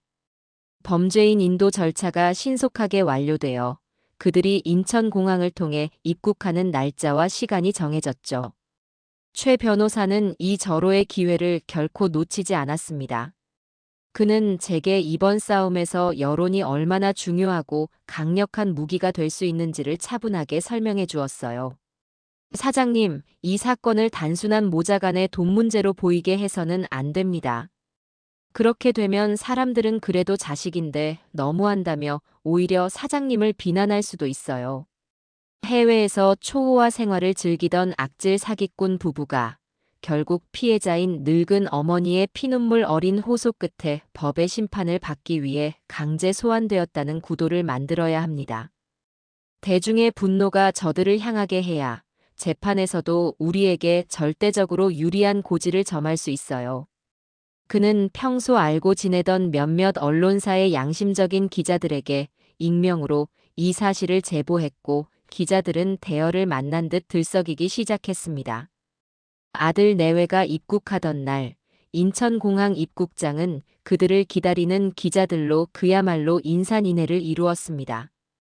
저는 최 변호사의 사무실에 있는 작은 텔레비전을 통해 숨을 죽이며 그 모든 광경을 지켜보고 있었죠. 마침내 입국장 자동문이 스르륵 열리고 값비싼 브랜드의 옷을 입었지만 어딘지 모르게 초췌해 보이는 마스크와 모자로 얼굴을 꽁꽁 가린 아들 지태와 신지연이 모습을 드러냈습니다. 그들이 모습을 드러내는 순간 수십 개의 카메라 플래시가 마치 기관총처럼 동시에 터져나왔고 기자들이 벌떼처럼 그들에게 달려들어 마이크를 들이밀었습니다. 고지태 씨, 어머니의 전 재산을 들고 해외로 도피한 혐의 인정하십니까? 신지연 씨, 상습 사기 혐의에 대해 하실 말씀 없으십니까? 피해자인 어머니께 죄송한 마음은 없으세요? 빗발치는 질문 세례에 지태는 당황한 기색이 역력했어요. 그는 고개를 푹 숙인 채 어깨를 들썩이며 흐느끼는 누가 봐도 어설프기 짝이 없는 연기를 시작했습니다. 하지만 신지연은 역시 보통 내기가 아니었어요. 그녀는 잠시 주춤하는가 싶더니 이내 얼굴을 가렸던 마스크를 벗어 던지고 카메라를 정면으로 아주 또렷하게 쳐다보며 소리쳤습니다. 여러분, 저희는 억울합니다. 저희는 사기꾼이 아니에요. 이건 모두 저희의 사업 성공을 시기한 어머니의 오해에서 시작된 일입니다. 진실은 법정에서 모두 밝혀질 겁니다. 그러니 길을 비켜주세요. 그녀의 뻔뻔하고 당당한 태도에 오히려 산전수전 다 겪은 기자들이 잠시 할 말을 잃을 정도였죠. 그들은 그렇게 한바탕 쇼를 벌인 뒤 대기하고 있던 형사들에게 이끌려 공항을 빠져나갔습니다. 저는 텔레비전 화면 속 그들의 위선적이고 역겨운 모습을 보며 치밀어 오르는 분노에 이가 저절로 갈렸습니다. 첫 재판을 며칠 앞둔 늦은 밤이었어요. 그날도 저는 최 변호사의 사무실에서 늦게까지 재판 준비를 돕다가 제 작은 쪽방으로 돌아와 막 지친 몸을 누려던 참이었습니다. 그때 누군가 제 방문을 아주 거칠게 두드렸습니다. 사채업자들은 이미 최 변호사가 법적으로 손을 쓴 뒤라 더 이상 찾아오지 않았기에 저는 의아한 마음으로 문을 열었어요. 문 앞에는 제가 가장 보고 싶지 않았던 두 얼굴, 아들 지태와 며느리 신지연이 그림자처럼 서 있었습니다. 불구속 상태에서 재판을 받게 된 그들이 귀신같이 알아내 제 쪽방까지 찾아온 것이었죠. 그들은 역한 곰팡내와 지린내가 뒤섞인 제 방을 경멸 가득한 눈빛으로 훑어보더니 안으로 성큼 들어왔습니다. 신지연은 손에 들고 있던 과일 바구니 하나를 마치 쓰레기를 버리듯 제 앞에 툭 던져놓듯이 내려놓았어요. 싸구려 비닐로 성의 없게 포장된 시들시들한 사과 몇 개와 멍든 귤이 담겨있는 초라한 바구니였습니다. 그 모습이 꼭 제 신세 같아 보였죠. 어머니, 꼴이 이게 뭐예요? 우리가 어머니 이렇게 비참하게 사실 줄은 꿈에도 몰랐네요. 우리가 이렇게 될 줄 알았으면 진작 좀 넉넉하게 도와드렸을 텐데 정말 안타까워요. 신지연의 말에는 위로나 걱정 대신 날카로운 가시가 돋친 조롱만이 가득했습니다. 자, 이거 얼마 안 되지만 받으시고 이쯤에서 그만하시죠. 내일 당장 법원에 가서 고소 취하하세요. 그러면 저희가 특별히 자비를 베풀어서 어머니가 원래 살던 그 낡은 연립주택 전세금 정도는 마련해 드릴게. 그 정도면 됐죠? 더는 바라시면 곤란해요. 그녀는 마치 대단한 자비라도 베푸는 듯한 역겨운 말투로 저를 회유하려 했습니다. 옆에 있던 지태도 우물쭈물하며 거들었죠. 엄마 제발. 사람들 보기 창피하지도 않아? 우리가 뭘 그렇게 잘못했다고 이렇게까지 망신을 줘야 해? 그냥 이거 받고 조용히 끝내자, 응? 나도 엄마 이렇게 고생하는 거 마음 아파서 그래. 저는 그들의 뻔뻔하고 역겨운 태도에 더 이상 참고 있던 분노를 억누를 수가 없었습니다. 저는 그들이 던져놓은 과일 바구니를 집어들어 그들 발 앞에 그대로 내동댕이 쳐버렸습니다. 시들었던 사과와 귤이 썩은 냄새를 풍기며 방바닥을 대굴대굴 굴러다녔죠. 내 피눈물로 산 그 더러운 과일, 너희나 실컷 먹어라. 니들이 인간이냐? 사람의 탈을 쓴 악마지. 이 돈 몇 푼으로 내 찢어지고 문드러진 가슴을 꿰맬 수 있을 것 같아? 내 인생을 돌려줄 수 있냐고. 썩 꺼져. 당장 내 눈앞에서 사라지라고. 다시는 찾아오지 마. 우리는 이제 저 높은 법정에서 보자. 누가 옳은지 누가 그른지 끝까지 가보자고. 제 섯을 펄언 고함에 두 사람은 잠시 주춤하는 듯 했습니다. 하지만 신지연은 이내 다시 독사 같은 표정을 짓더니 제게 손가락질을 하며 말했습니다. 좋아요, 어머니. 그렇게 나오시겠다 이거죠? 후회하게 해드릴게요. 우리가 법정에서 어머니를 얼마나 추하고 더러운 사람으로 만들어버리는지 똑똑히 지켜보세요. 저희 변호사, 대한민국 최고 로펌 출신인 거 아시죠? 그들은 마지막까지 저주에 가까운 악담을 퍼붓고는 제 쪽방을 나갔습니다. 저는 그들이 나간 뒤에도 한참 동안이나 분노로 떨리는 몸을 진정시킬 수 없었어요. 다음 날 저는 밤새 겪었던 일을 최 변호사에게 모두 이야기했습니다. 그는 제 이야기를 듣고 분노하기는커녕 오히려 잘 됐다는 듯이 안경을 고쳤으며 말했어요. 사장님, 저들이 스스로 무덤을 팠네요. 재판을 앞두고 피해자를 직접 찾아가 회유하고 협박한 것은 재판부에서 아주 죄질이 나쁘다고 판단하는 행동입니다. 저들의 발악이 오히려 우리에게는 저들이 반성의 기미가 전혀 없다는 것을 입증할 아주 유리한 증거가 될 겁니다. 그의 말은 사실이었어요. 최 변호사는 제가 사는 건물의 낡은 복도 CCTV에 그들이 제 방을 찾아온 장면이 희미하게나마 찍혀 있다는 것을 확인했습니다. 그것만으로는 부족하다고 생각했는지 그는 아들 내외가 제 과거 식당의 단골들을 찾아다니며 주연숙이 사실 돈놀이를 했다, 노름에 빠져 식당을 말아먹었다는 등 저에 대한 악의적인 거짓 소문을 퍼뜨리려 한 사실까지 알아냈습니다. 다행히 저를 딸처럼 따랐던 단골 손님 중 한 분이 그들의 파렴치한 대화를 몰래 녹음해 두었고 그것은 법정에서 그들의 파렴치함을 만천하에 입증할 또 다른 결정적인 증거가 되었어요. 모든 준비는 끝났습니다. 길고 길었던 싸움의 끝이 마침내 바로 눈앞에 다가오고 있었습니다. 이제 남은 것은 법의 심판대 위에서 제 인생을 걸고 진실과 거짓의 마지막 대결을 벌이는 것뿐이었어요. 저는 조금도 두렵지 않았어요. 드디어 첫 공판의 날이 밝았습니다. 제 남은 인생을 건 마지막 싸움이 본격적으로 시작되는 날이었죠. 최정우 변호사가 자신의 옷 중에서 가장 좋은 것이라며 빌려준 낡지만 깨끗하게 다림질된 정장을 차려입고 법원으로 향하는 내내 제 심장은 금방이라도 입 밖으로 튀어나올 것처럼 제멋대로 요동쳤어요. 평생 죄 한 번 짓지 않고 살아온 제가 피고인이 아닌 피해자의 신분임에도 불구하고 법원이라는 곳이 주는 위압감은 실로 엄청났어요. 높고 차가운 법원 건물 안으로 들어서는 순간 소독약 냄새와 섞인 그 서늘한 공기에 저도 모르게 숨이 턱 막혀왔습니다. 과연 내가 저 무서운 곳에서 내 억울함을 제대로 말할 수 있을까? 혹시나 저 악마 같은 것들의 교묘한 거짓말에 또다시 판사님이 속아 넘어가게 되는 것은 아닐까? 온갖 불안하고 초조한 감정들이 저를 덮쳐왔지만 제 옆에서 보폭을 맞춰 함께 걷는 최 변호사의 단단한 눈빛을 보며 저는 억지로 마음을 다잡았습니다. 사장님, 걱정하지 마세요. 사장님 곁에는 제가 있습니다.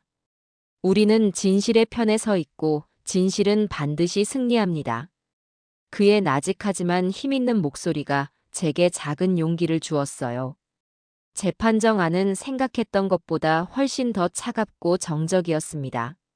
아주 높은 천장, 위험 있는 판사석, 그리고 방청석에 앉아 저희를 지켜보는 몇몇 기자들과 저를 응원하기 위해 먼 길을 와주신 제 옛 단골 손님들의 얼굴이 보였죠. 잠시 후 피고인석으로 수의를 입은 아들 지태와 신지연이 교도관들에게 이끌려 들어섰습니다.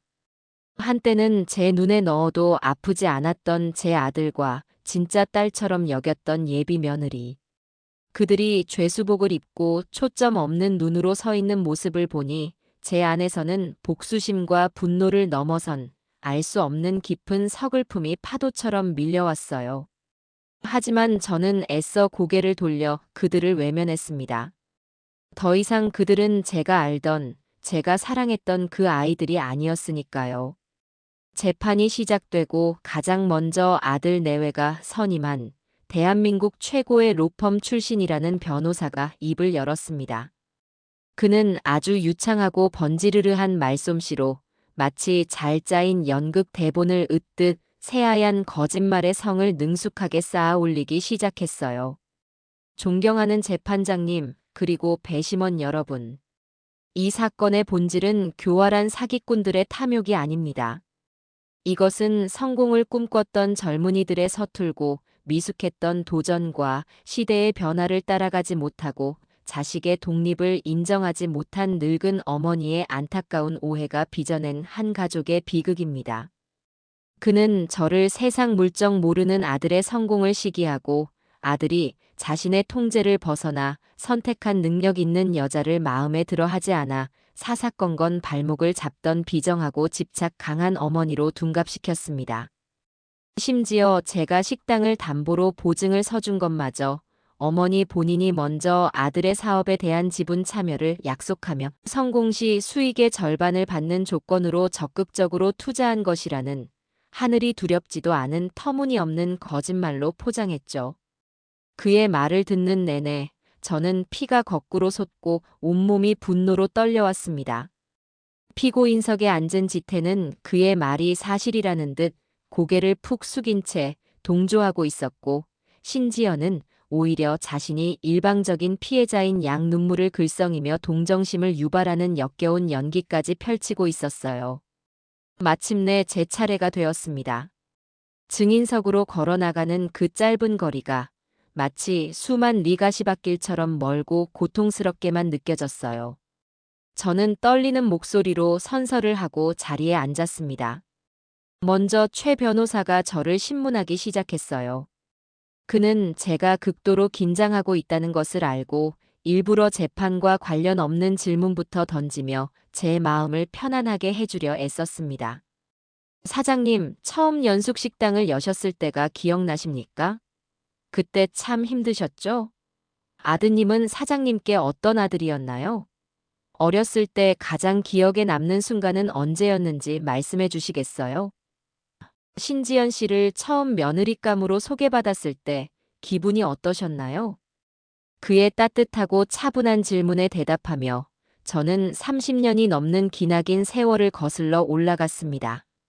남편과 사별하고 막막했던 시절, 흙먼지 날리던 시장 바닥에서 좌판 하나로 시작해 지금에 이르기까지 제 인생이 고스란히 담겨있는 식당 이야기, 남편 없이도 행여나 기죽을까 노심초사하며 금지옥렵 키워낸 아들에 대한 애틋한 마음, 그리고 진짜 딸이 생긴 것처럼 기뻐하며 온 마음을 내주었던 며느리에 대한 믿음까지.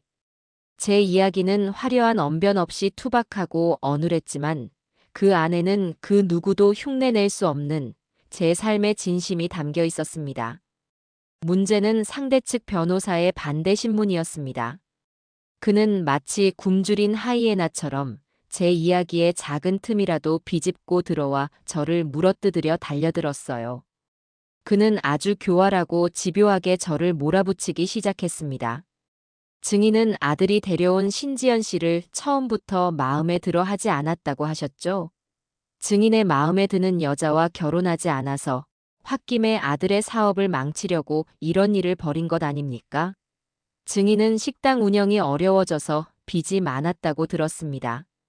그래서 실패의 책임을 모두 젊은 아들 내외에게 떠넘기고 보증이 아닌 투자였다는 사실을 숨기기 위해 지금 법정에서 거짓말을 하고 있는 것 아닙니까?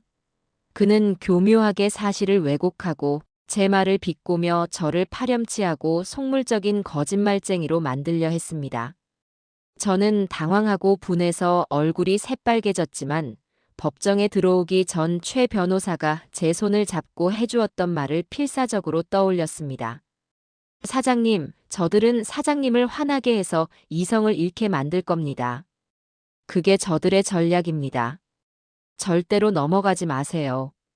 사장님은 그저 진실만을, 사장님이 피눈물로 겪으신 사실만을 담담하게 말씀하시면 됩니다. 진실의 힘은 그 어떤 교활한 기술보다 강합니다. 저는 심호흡을 한번 하고 저를 비웃으며 몰아붙이는 상대 변호사를 똑바로 쳐다보며 말했습니다. 저는 그저 제 자식이 행복하길 바랐을 뿐입니다. 내 목숨을 다 줘도 아깝지 않을 만큼 믿었을 뿐입니다.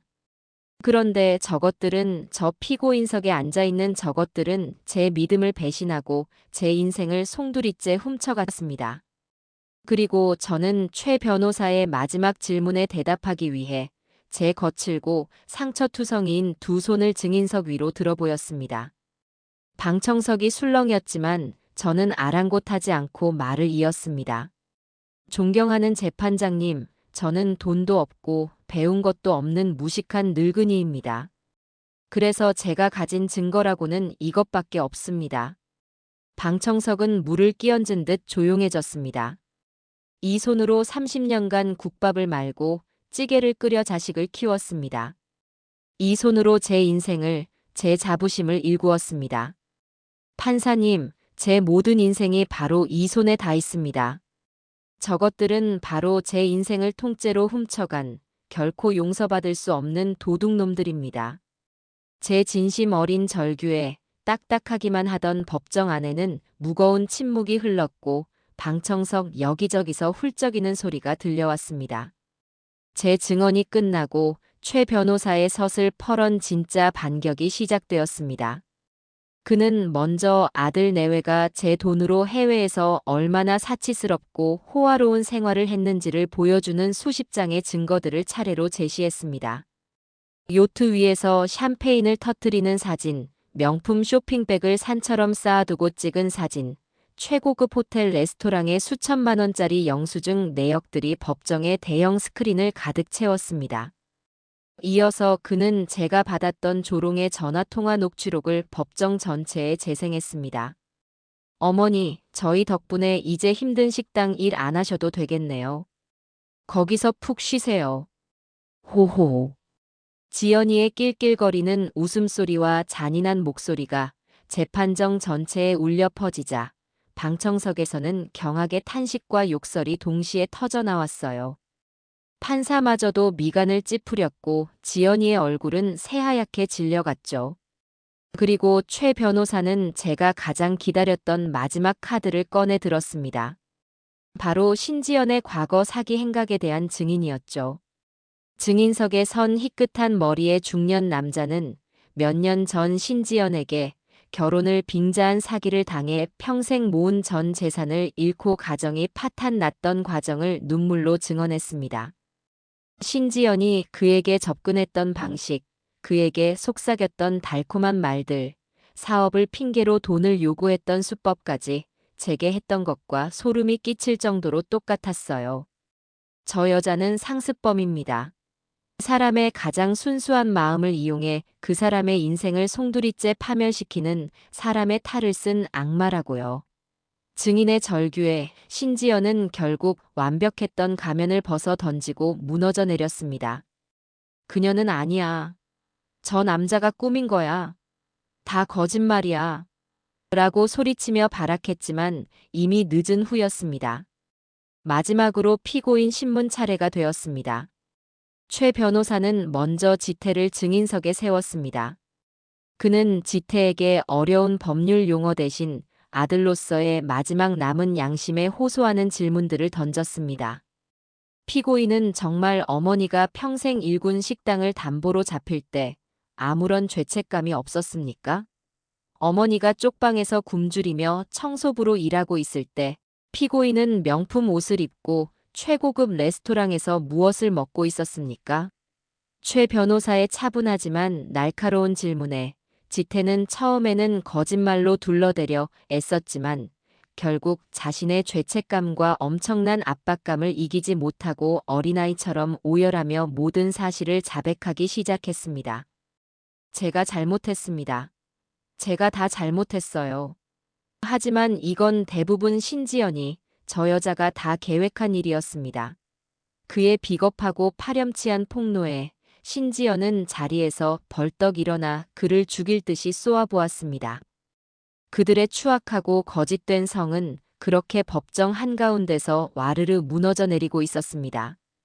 길고 길었던 진실 공방이 끝나고 마침내 마지막 선고 공판의 날이 다가왔습니다. 저는 그 며칠 동안 잠을 자다가도 몇 번씩 깨어나곤 했어요. 꿈속에서조차 법정에 서서 판사의 입을 바라보는 기분이었죠.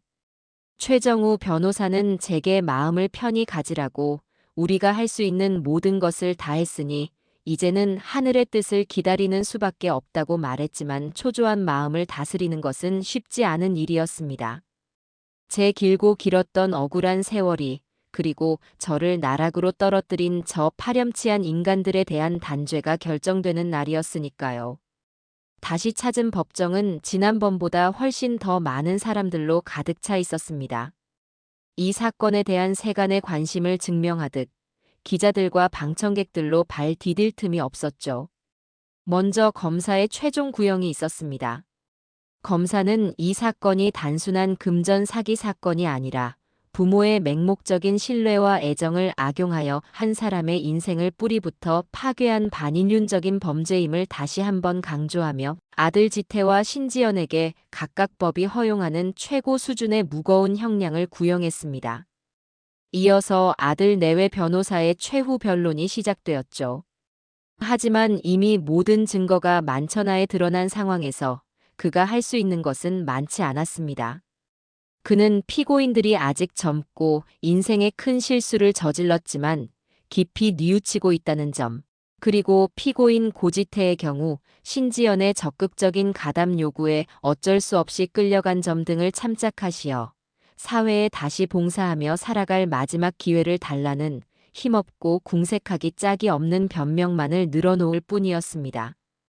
그리고 마침내 최정우 변호사가 변론을 위해 자리에서 일어섰습니다.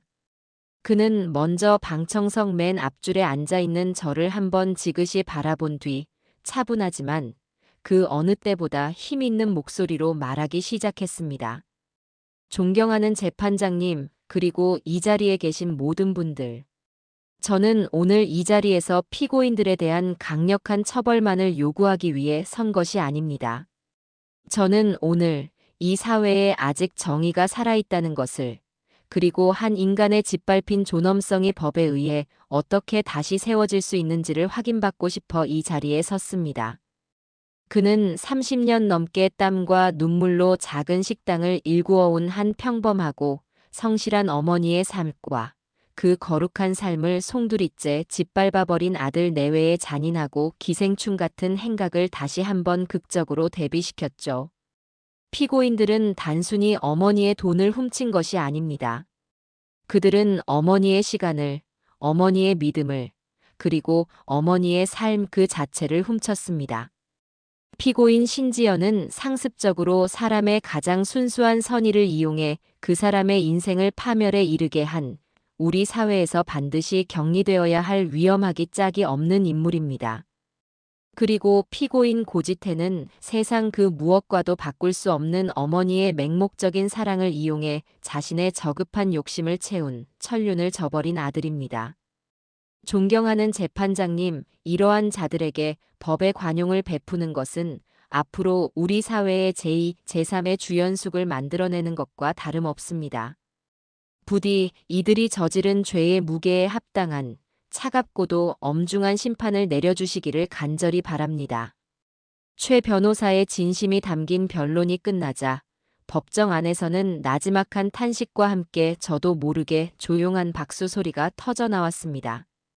재판장은 피고인들에게 마지막으로 할 말이 있느냐고 물었습니다. 먼저 마이크를 잡은 것은 지태였습니다. 그는 이미 눈물과 콧물로 얼굴이 뒤범벅이 된 채 제대로 말을 잇지 못했습니다. 재판장님, 제가 정말 죽을 죄를 지었습니다. 용서받지 못할 죄를 지었습니다. 엄마, 미안해. 내가 정말 미안해.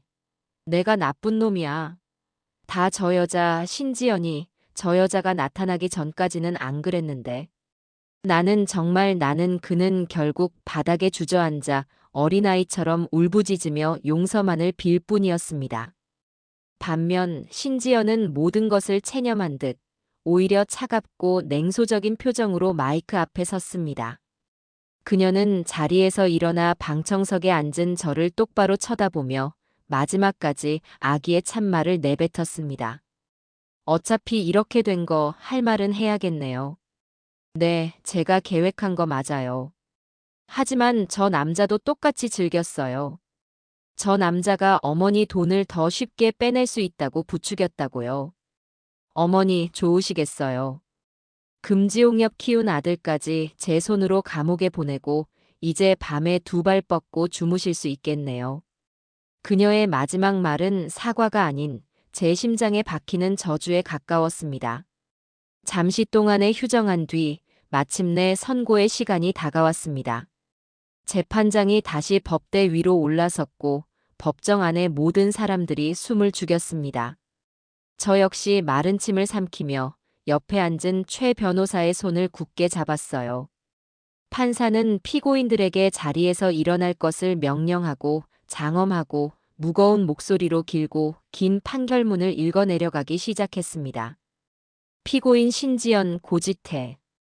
피고인들은 자신들을 향한 피해자의 맹목적인 신뢰와 세상 무엇과도 바꿀 수 없는 애정을 이용하여 피해자가 평생에 걸쳐 이룩한 전 재산을 편취하고 그 인생을 돌이킬 수 없는 고통과 나락 속으로 밀어넣었다.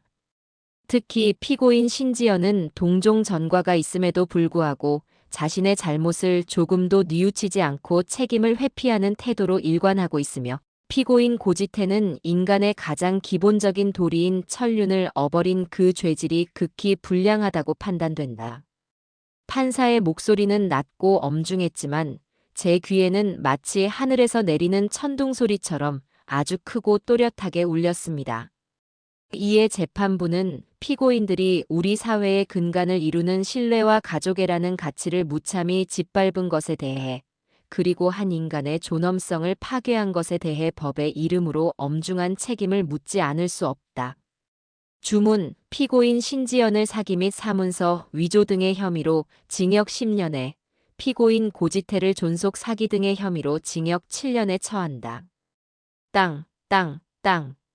판사가 의사봉을 내리치는 순간 저는 저도 모르게 눈을 감았습니다. 징역 10년, 징역 7년.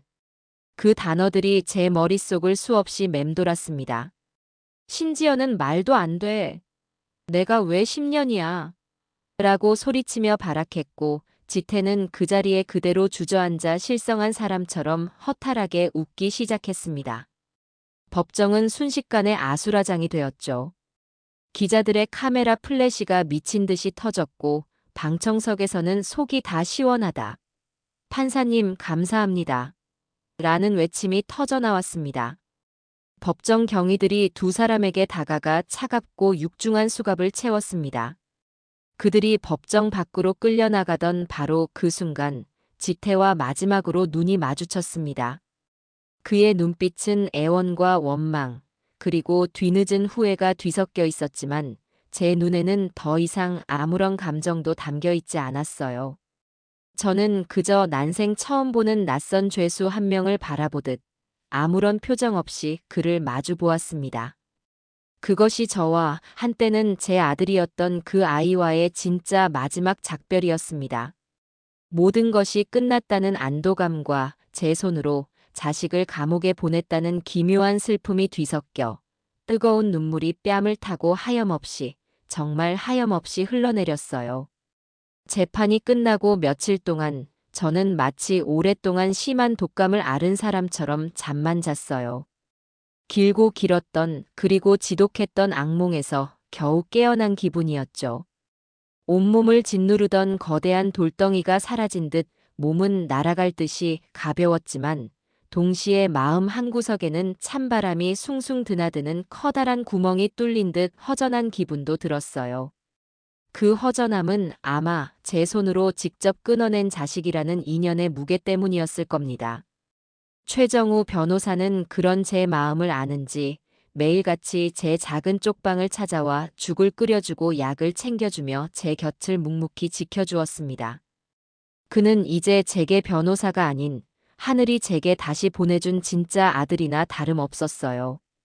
그의 따뜻한 보살핌 덕분에 저는 서서히 몸과 마음을 추스러 갈 수 있었습니다. 몸을 어느 정도 추스르고 난 뒤 저는 최 변호사의 도움을 받아 남은 법적인 절차들을 하나씩 정리해 나갔습니다. 아들 내외의 이름으로 되어 있던 해외의 은닉 재산 일부가 국가의 도움으로 환수되어 저에게 돌아왔고, 저를 지옥 같은 나날로 몰아넣었던 모든 빚에서도 완전히 해방될 수 있었죠. 돌아온 돈은 제가 잃어버린 것에 비하면 턱없이 적고 초라한 액수였지만 저는 더 이상 돈에 연연하지 않기로 했습니다.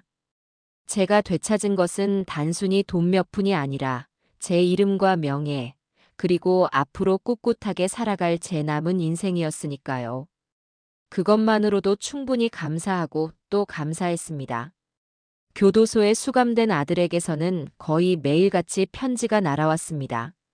처음에는 삐뚤빼뚤한 글씨로 자신의 잘못을 뉘우친다는 내용과 저를 그립고 사랑한다는 내용이 가득 담겨 있었죠.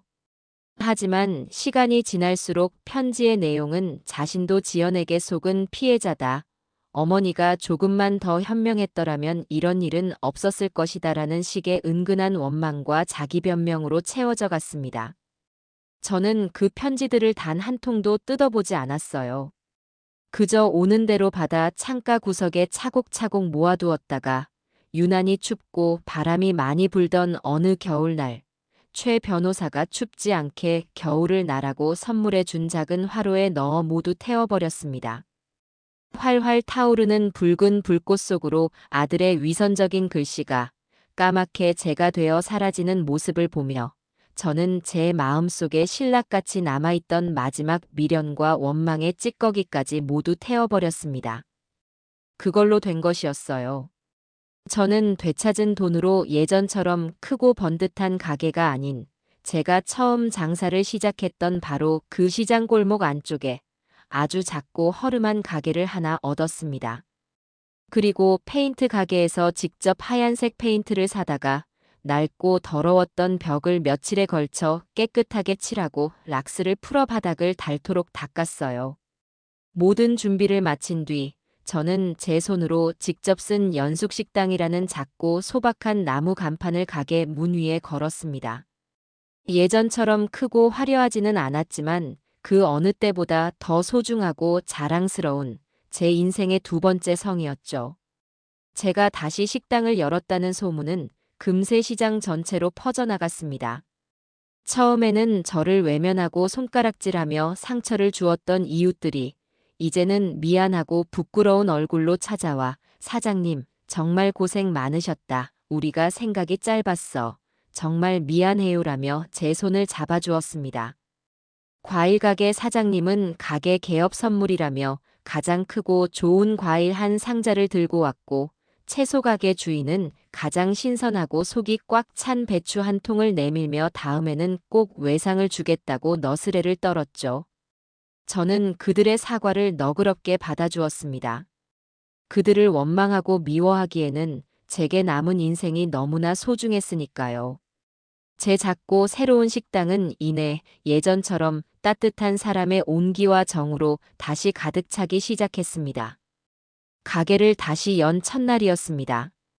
저는 그 어느 때보다 이른 새벽에 일어나 가장 신선한 재료들로 정성껏 육수를 내고 갖가지 반찬을 만들었습니다.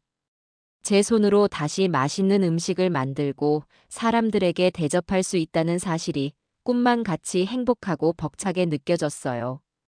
가게 문을 열자마자 어떻게들 소문을 들었는지 옛 단골 손님들이 약속이라도 한 듯 밀려 들어왔습니다. 그들은 제 음식을 맛보고는 아이고 사장님, 역시 이 맛이야.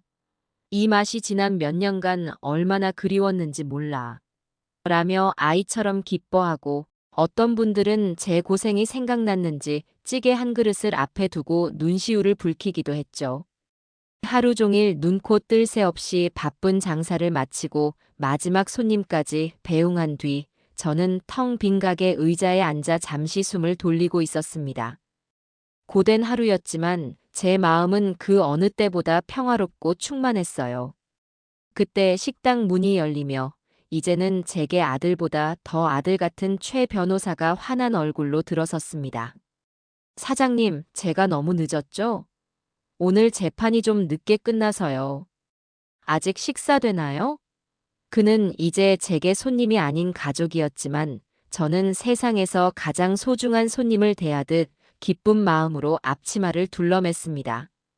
그럼요, 변호사님. 우리 변호사님 드릴 건 따로 남겨놨지. 제일 맛있는 걸로. 저는 그를 위해 제 식당에 단 하나뿐인 메뉴이자 가장 자신 있는 음식인 김치찌개를 끓이기 시작했습니다. 잘 익은 묵은지와 두툼한 돼지고기를 넣고 보글보글 끓이는 정겨운 소리가 제 귀에는 세상에서 가장 아름다운 음악처럼 들렸어요. 김이 모락모락 피어오르는 뜨끈한 뚝배기를 그의 앞에 놓아주자 그는 깊은 향을 한번 들이마시고는 환하게 웃으며 말했습니다. 바로 이 냄새, 이 맛이었습니다. 사장님. 그는 밥 한 공기를 찌개에 싹싹 비벼 정말 복스럽고 맛있게 먹었습니다. 그 모습을 가만히 바라보는 제 마음은 더할 나위 없이 평화롭고 충만했어요. 절망의 가장 깊고 어두운 바닥에서 저는 복수를 넘어 제 인생을 온전히 되찾았습니다. 그리고 이제 저는 다시 제 인생의 주인이 되어 사람들을 위한 따뜻한 밥을 짓기 시작합니다. 제 작은 식당의 불은 그날 이후로 단 하루도 꺼지지 않았습니다. 앞으로도 영원히 그럴 것이고요.